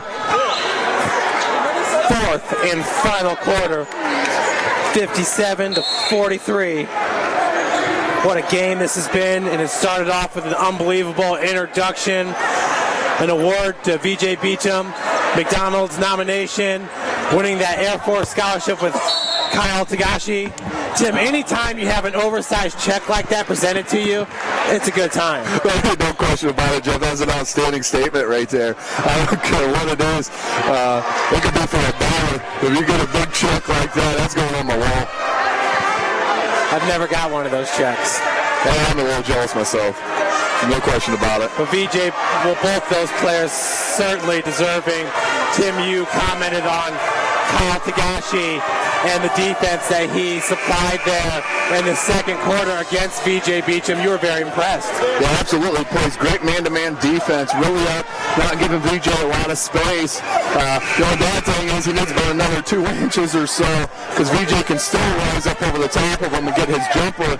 But great man-to-man defense by Takashi there to try and contain number 24, VJ Beecham. Monty Stevenson with the ball. Folks, once again on February 14th, 5 p.m., ESPNU, the McDonald's nomination selection. Tune in. Bryson Scott and VJ Beecham representing Fort Wayne. We're so very proud. Beecham gets it back over to Monty. Double team. Underneath. Great look by Stevenson. You young kids out there, watch out. Monte Stevenson is not putting his head down, is always looking for the open man. Never giving up the dribble. Never. Good ball moving around the perimeter. All with the big 2nd quarter, looking to get going here in the 4th. Nick Gamble back in. Biggie Swanigan with a putback. Caleb Swanigan with his 9th rebound of the game. His forte. Woo, what a move, Jabbar Ray. Turnover. traveling call. And I just want to throw that out there. That is not a travel. I don't know if the referee got confused on that. They called out the Euro step that Manu Ginobili made special in the NBA. That is 2 steps. It doesn't have to be right in front of each other. They can step to the side. That's a good basketball move. Joe out for 3 off the mark. Swanee with another, his 10th rebound. And the putback, Biggie Swanigan. Just great rebounding position down there for Biggie Swanigan. 59-47. Homestead slowly clawing their way back here. Monty, to beat him. Tim, his momentum carried him just a little bit too far. I guarantee if VJ could have that back, he'd flush it with that tomahawk that we saw him throw down against Norwell a couple weeks ago. Against Northrop as well earlier in the season. Biggie Swanigan underneath, foul goes against Curry. He will head to the line for the N1. Great look there by Nick Gamble with his 6 assists unofficially. So how about Biggie Swanigan, back-to-back buckets. Back-to-back buckets. The trifecta looking to make it a 3, and he does. 3-point play is good by Biggie. And now the Spartans within 9. Tim, this is where they want to be in. Nick Gamble called Kobe Bryant. He's been in those pressure situations and has come up big. Another turnover. New Haven. I had that 7 turnovers for the Bulldogs. So Homestead's 5. So both teams taking care of the basketball. They just need to continue to do that. So Gamble working against Ray. Trevor Osborne out of the corner for 3. Gets it in. Homestead on the roll here. Trevor Osborne looking very good from behind the 3-point arc. Setting up in the corner there. Lumber found him. He caught it right in the shooting pocket, went right up and drained that baseline 3. Unofficially, might be 3 for 6 from beyond the arc there, Tim. He was hot there in the second quarter, drained 2 of them. Was Trevor Osborne. No, excuse me, that was in the third quarter. And doing it again here in the fourth. Once again, a 10-0 run here by the Spartans behind Biggie, 7 points. Trevor Osborne flushing the 3. Caleb Swanigan, just a freshman. Let's remember that. Chris Johnson's going to have him for 3 more years on the southwest side of Fort Wayne. One word, legit. He is definitely legit. Inbounds pass goes over to Curry. 1-on-2, Monty Stevenson finishes at the bucket, breaking the 10-0 run. Great job though by Curry attacking the big fella. Made Swanigan adjust and come play him. Dropped it off to Stevenson for the layup. Gamble over to Seth Coate. Coate lob down low to Biggie. Biggie goes up hard. Good defense by Hogue. But Biggie gets the putback. Another rebound. Swanigan getting his aggregate though for rebounds with 11. So Curry now drives in and pulls out. Gives it over to Hogue. Monty Stevenson now running the show. Stevenson's so quick. Kind of reminds you of Leander Williams over there at Snyder. Totally different body build. Quickness goes to Monty Stevenson. No question about that, Jeff. And Lacey Curry gets fouled. He will head to the line for 2.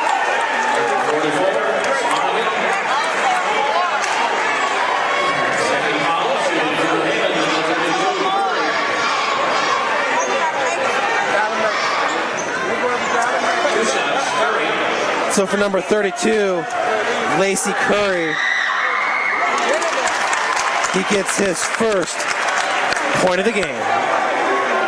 No, excuse me, that's his 3rd point of the game. He actually started off the scoring here in the 4th for New Haven for both teams. He now has 4 in the game. Good foul shots there by number 32, Lacey Curry. Stepping to the line, 5 minutes left to go, and knocks him down. 63-55, New Haven on top. Nick Gamble floaters up and in. Nick Gamble. And right there you can see Caleb Swanigan's offense paying off right there. BJ Beecham didn't want to leave Caleb Swanigan. Left the lane wide open for Nick Gamble. Lacey Curry driving from the hook. Gets it off the glass. Nice move, Lacey Curry. Great move by Lacey Curry there. Great move for a big guy. Last 4 points for the Bulldogs come from Curry. 63-57, Aaron Preston picked off by Jabbar Ray. Jabbar Ray off the glass. Beautiful move in the air to separate himself from Gamble. Joe All looking to counter with the three off the front of the iron, rebounded by BJ Beecham. And that's a Division I rebound right there, Jeff. Went up high, grabbed it with one, slammed it to his second. Nobody was getting that from him. And now a lob pass to Beecham. Ooh, from the hip, he did a good job there of making something out of nothing. Yeah, a lot of contact there, Jeff. Nick Gamble on the other end, he gets fouled by Hogue. Hogue called with the block. Good under control move there by Gamble, putting the onus on the defense to stop him. Ends up getting a foul call against Jordan Hogue. 67-57, 3:57 on the clock. Nice little answer here by the Bulldogs, Jeff, as the Spartans made a run at him. Gamble hits the first. You know, when McElveen picked up his fourth foul, he kind of walked to the bench with his head down. Coach Al Gooden stopped him, just to kind of some words of reassurance, saying, hey, buddy, we're going to need you in this game. It's just going to have to come in that moment. Right now, Geller's entering for Swanigan. Biggie's going to take a breather to kind of combat that when McElveen gets back into the game. Yeah, Chris Johnson's not going to leave Caleb Swanigan on the bench for long, I can guarantee you that. So 67-59 is your score. Curry nearly had that, had it knocked away by Geller. Good hustle there by Geller. Outstanding hustle. And Tim, you think Biggie was taking advantage of McElveen not being in there here in the fourth quarter? 2, 4, 7, 9 points for Biggie Swanigan, bringing Homestead back into it. And I think two of those plays he shot it and got his own rebound. So just nobody down there to push him off the block. 3 putbacks in total during that stretch. One of those a three-point play. Actually, that was the lay-in. Jordan Hogue driving the lane off the glass. Nice fake pass on the drive there to the wing for Jordan Hogue, and took 2 more dribbles, went right to the bucket. And foul's going to go on Beecham this time. Going after the ball once again, Tim. Nothing wrong with that at all. That was a good hard foul for VJ Beecham. No question about it. Oh, it goes on Jordan Hogue. I'm not sure. Tim, there's been a couple questionable calls in this game. Yeah, there's no question about that. That is obviously on VJ Beecham there. And that just hurts Jordan Hogue picking up his fourth. Yeah, that's one of Coach Gooden's most important players here is Jordan Hogue. No doubt about it, Tim. Jabbar Ray, Jordan Hogue, they're just equally important to this team. You know, Monty Stevenson obviously running the point, and VJ Beecham speaks for himself, but Jabbar Ray and Jordan Hogue are so dynamic of players that they can divert attention away from the stars. Well, there's no question about it. As you can tell right there with Jordan Hogue getting his 9th rebound already in the game. I mean, outstanding player. And that ball is knocked by Trevor Osborne. Osborne not liking the call there. It looked like it was deflected off his knee. Yeah, 9 times out of 10, a referee's going to call that a kickball. I have no problem with that one. The defense getting a nudge by using the feet, which is why the rule's in place. Inbounds pass goes to Hogue, being guarded by Kyle Tagashi. Nice. Fancy dribbling there. Basketball skills at a premium on display in this game. Hogue high off the glass, a little bit too hard, rebounded by Osborne. Now Trevor Osborne pushing it. Feed goes to Seth Colt. And Tim, I think there's no doubt that Trevor Osborne should have taken that one himself. Yeah, a little too unselfish there. I don't know if he was worried about getting blocked or what, but I'm not sure what's going on here. Looks like they got a call. Whatever's going on, Chris Johnson, head coach of the Homestead Spartans in his 19th season overall, did not like it. Yeah, referee changed it. Originally was going to call it. Okay, they just called it wrong on there. That's all that was. Foul goes on Seth Coate, number 30. That's his third, team's fourth. 10-team fouls for New Haven here in the second. That was a good cut to the basket by Jabbar Ray there, but Nick Gamble saw it and stuck with him. Kyle Tagashi working against. Watch how Tagashi moves his feet on defense. Outstanding defensive feet. Absolutely, Tim. 5-second going to be called, I believe, on, is that Lacey Curry down there? Yeah, to me, if you're making a move towards the basket as we're getting to the 5 second, I think the referee should give the offense the benefit of the doubt there. When once you start moving to the basket, that 5 seconds stops. So I'm not sure. I guess maybe the referee thought that the 5 second came up before he made the move to the basket. So Geller and Curry out of the lineup. Swanigan and McElveen back in. 2:35 left to play here in the fourth. 9-point advantage from the corner. Osborne. Beecham with the swat from behind. Picking up the loose ball was McElveen. Great block by Beecham. B.J. Beecham loses his dribble. Defense by Seth Coe. Picks up the loose ball. Jordan Hogue getting back on defense. Beautiful job there of getting set by Jordan Hogue. Gamble rebounded by Beecham. Jump Bolton. Looked like Beecham had it all by himself, and the defender stuck his arm there, and they just gave the jump ball call.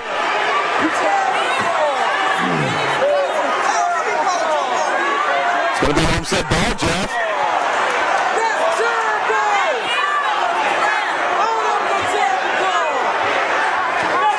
So Trevor Osborne with the inbounds pass score is 69-60. 2:08 on the scoreboard here. Osborne over to Gamble. Gamble just inside the arc. Had Beecham off his feet, off the glass. Easy two. And that was a good screen there by Seth Coe. Two defenders behind him. Instead of going out to set a screen, just stood there, stood his ground, took up two defenders. As Nick Gamble had a wide open layup to the basket. Outstanding play there by Seth Coe. Very heady. Tim, a timeout called there by Chris Johnson as his team is now within 7 points. Once maybe thought of to be out of it there in the third quarter, certainly right in the mix of things here, only down by 7. What is Chris Johnson telling his team? Yeah, I think he's telling them right now, hey guys, game is not over. All right, we have tons of three-point shooters. We got the big fella down there. Let's try to kick it in, go back out. Let's get an inside-out look for a three here. They got a three. They cut that to 4. You're right in the game here with 4 points to go. So I think Chris Johnson right now is giving his team confidence that, hey, we can do this. We can win this game right now. The 2:04 left to play. This game has been everything it was billed. No doubt about it. Tim, last night, Northrop and Concordia. Today, this unbelievable matchup started off with probably the best introduction I have seen, be it small college or high school basketball. Hats off to New Haven. You know, we've loved what they did on the football side of things, revamping their facilities, certainly here, now inside the gym. Unbelievable job just making it media friendly for us who like to broadcast. And the introduction, great job entertaining the fans. Yeah, if you haven't been out to Homestead High School for a basketball, football game, baseball game, softball, I highly suggest it. They got great facilities out here. Foul's going to go on number 24, Kyle Tagashi. And I just want to mention the New Haven Football Stadium, one of only, I really can't think of another football stadium that actually has the school's logo on the 50-yard line. Got a big bulldog out there at the 50-yard line. Looks very, very cool. 69-52 in New Haven with the sport turf. Correct. Not many schools have that, but one of those schools is Homestead. They've got the sport turf, and another foul there. Tagashi picks up 2 quick ones. He has 4 now. That's the team's 7th. At the free throw line is Monty Stevenson. Big free throws here for Stevenson. Can move this to a 9-point lead, which is huge. Tim, after that timeout by Chris Johnson, Biggie sat on the bench. Geller went in. Now Biggie's back in. McElveen's back in as well. Yeah. I think he was trying to do an offense for defense there, but in high school, to me, I think you just put the best players on the floor. If they're either going to win it or lose it for you. But definitely, I can't question Chris Johnson and his coaching skills. One of the top coaches in the area. So the first one's umped in by Monty Stevenson. That's his 3rd point here in the 4th. Monty had 1 in the 3rd, had 10 points in the first half. And a great line by Monty. He also has 3 assists to go with 4 rebounds and 4 steals. The lob goes into Gamble. Nick Gamble working against Jabbar Ray all the way to the bucket off the glass. 71-64 full court press. Monty behind the back. Woo! Fancy move, splitting defenders there twice. Tim, that was a scary behind the back there. He had Trevor Osborne on his hip, but he was able to make it happen. That was impressive. Yeah, there's no question that Stevenson, who has the confidence in himself to be able to break a press by himself, as he showed right there. What behind the back was a little bit risky. He definitely was all in control at every moment. So the front end is good by Monty Stevenson. Second shot, up and in. Monty Stevenson now 4 for 4 from the free throw line here in the fourth quarter. He has 6 points in the fourth as well. 73-64, 127. Nick Gamble. Great pull-up jumper there by Nick Gamble. Got the pick set, went to the left hand, stopped at the free throw line on a dime, and hit the jumper from 15.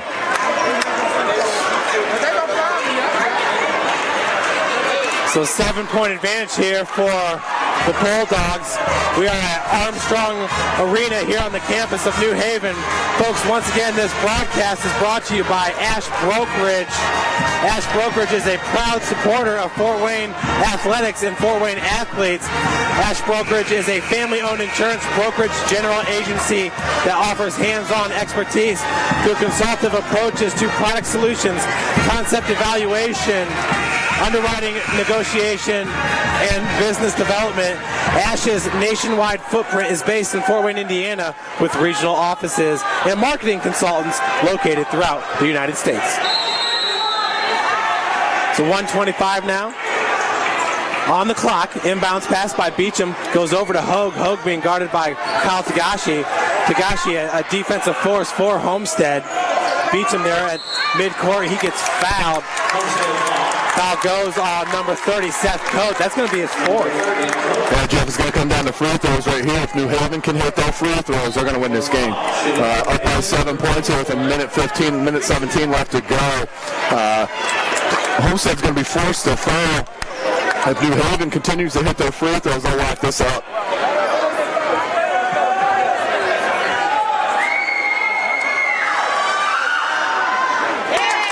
So 6 for 8 now on the night is VJ Beecham from the free throw line. Beecham leads all scorers, 22 points, unofficial, hits the second as well. So now 7 for 9 from the free throw line, 75-66, 114, all off the glass. Can't get the foul, rebounded by Seth Coates. The putback is off the back of the iron. Seth Coates.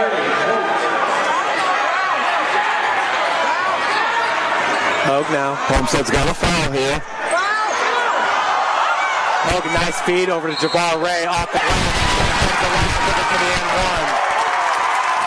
Nice bounce pass from outside the three-point line to Jabbar Ray standing down on the block all by himself. Great work there by Jordan Hogue.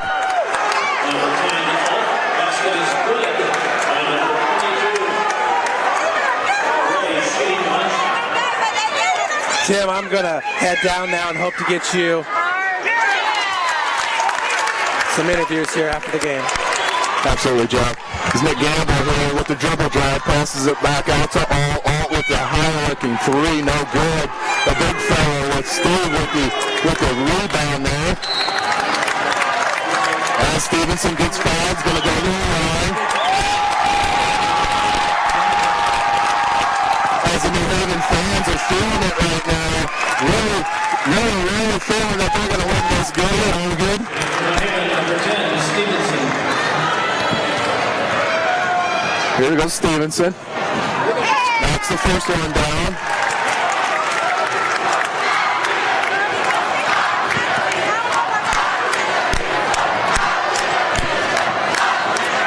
Drains the second one by Stevenson. Puts the Bulldogs up by 12. This one right here's in the bag. There's Seth Coates for three. No good. Rims out. Swanigan with another rebound. Back again comes over for the block. They're going to call that a goaltending.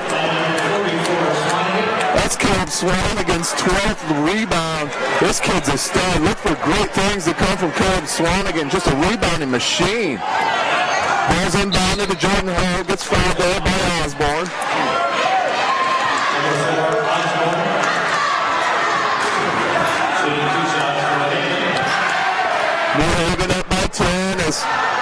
The New Haven faithful start singing a goodbye to the Homestead faithful. There's Jordan Hogue.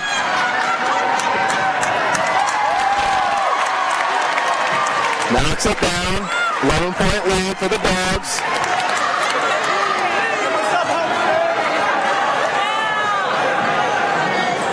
Knocks the second one down. Goes up by 12 as New Haven. Inbounds to Gamble. Gamble for three from the wing. No good. Stevenson with the rebound. That's his fifth rebound. Just going to dribble it out here, I think, is Stevenson.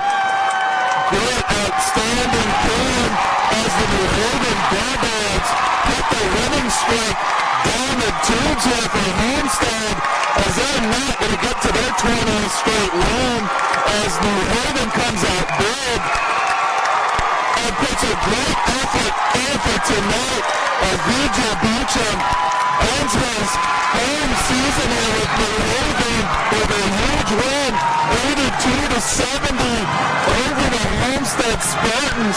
What a huge win by Coach Gooden and his New Haven Bulldogs. Great sportsmanship here shown, as always, in Fort Wayne, Indiana. Want to give a big congratulations and good luck to Chris Johnson, the Homestead Spartans. They'll do some damage in 4-0 in the playoffs. He had to dunk a couple three-pointers. You guys were really able to get some separation in the third. Just kind of talk about that part of the game. I think that was the turning point in the game. We knew they were going to make a run, but we made that run in the third quarter, and we're able to keep the lead the entire game. Talk about it. You're a senior, 19-game NHC win streak here by Homestead. You guys knock them off. How does it feel? It feels pretty good. You know, like you said, they're the three-time defending champion. We were able to hopefully clinch a share. Hopefully, one more game on the third, and we'll win the conference. Well, right. Talk about one more game on the slate for you guys. What do you guys need to do to finish this out and get an NHC title? We got to come out and play hard just like every night. We can't have any nights off. We got to come out and get a big win for us Tuesday night. Congratulations, PJ. Thank you. And that's play-by-play Jeff Mahoney talking with the McDonald's All-American nominee VJ Beecham. Outstanding game by VJ Beecham. What a great kid he is. As you can hear from his own words, what an outstanding player, what an outstanding young man. As said earlier, part of the student council. On the honors. On Thursday night, the Bulldogs will travel to East Noble. Tanina trying to go with Monty Stevenson. Absolutely, Jeff.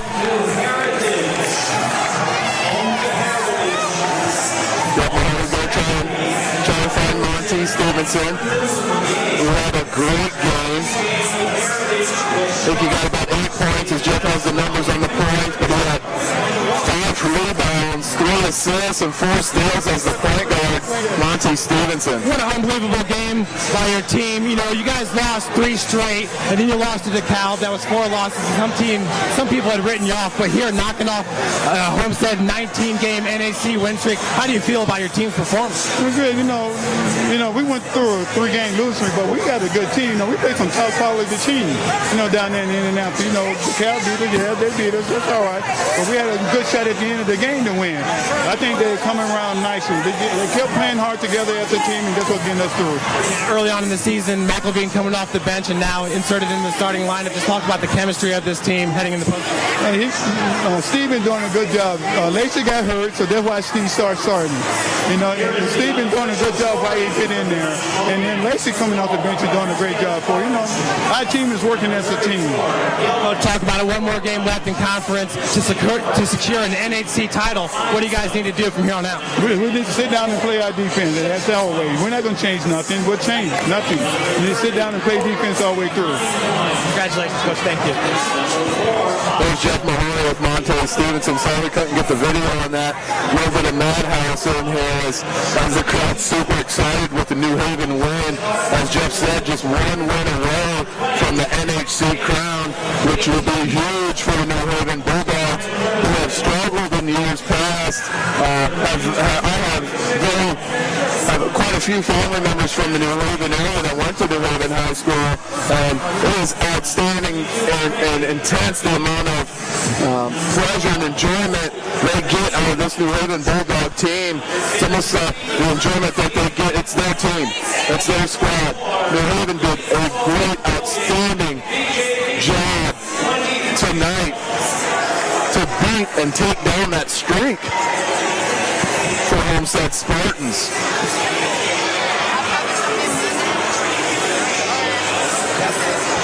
Let's bring Jeff back here on the mic.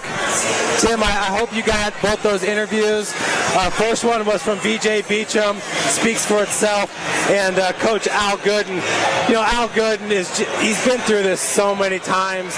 A legendary coach in the Fort Wayne area. He was never worried about that 3-game skid there. And not to mention the fact that he thinks that this team is really gelling now. McElveen and Lacey Curry, that switch right there, really had nothing to do with performances by either player. He said Curry had a little bit of an injury there, so he had to insert McElveen in, and it's really just a chemistry thing. So possibly look for that to continue on with McElveen in the starting lineup, but obviously Lacey Curry provides such a big role for this team. And VJ Beecham, he was a little bit speechless down there, to finish up his career. And I don't want to say finish up because it's not even finished. It's just starting. Yeah, he's still a senior here at New Haven. They still got one conference game left, but this was a big achievement for him and his squad.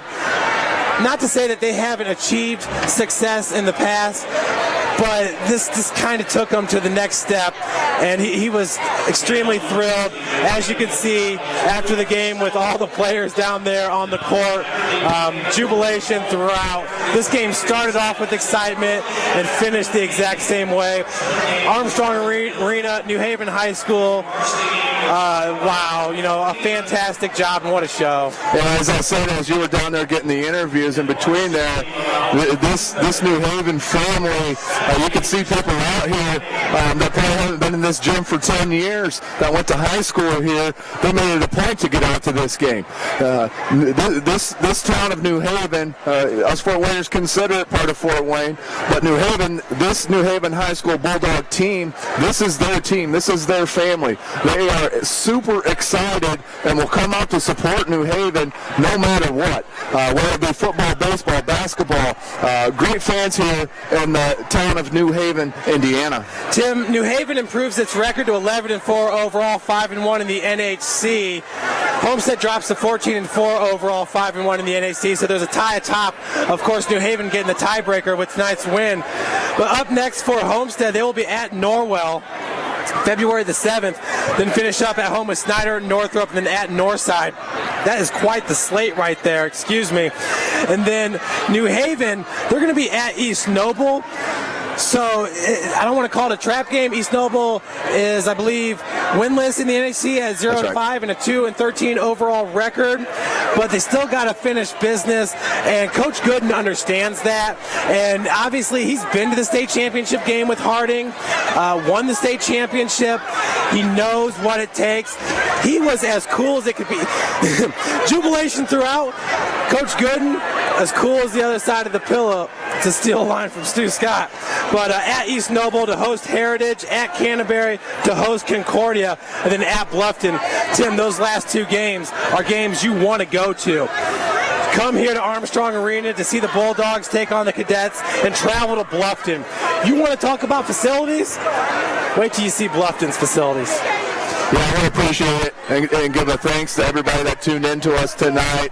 Definitely hit up Summit City Sports for our complete schedule. You can check out highlights, full game video, play-by-play commentary, all high-definition quality. Please check us out at Summit City Sports. It's been my pleasure. Facebook, our fan page is Summit City Sports as well. 260 is our Twitter account. Make sure to follow us. Folks, this broadcast was brought to you by Ash Brokerage, a locally owned company, nationwide footprint. Ash Brokerage doing great things for this country. An amazing game here, 82-70. New Haven wins it. From Armstrong Arena, we had Garrett Harvey on the camera, Tim Atkinson giving you commentary, and he did a fantastic job. Thank you, Tim. I'm your play-by-play guy, Jeff Mahoney. Folks, have a great night.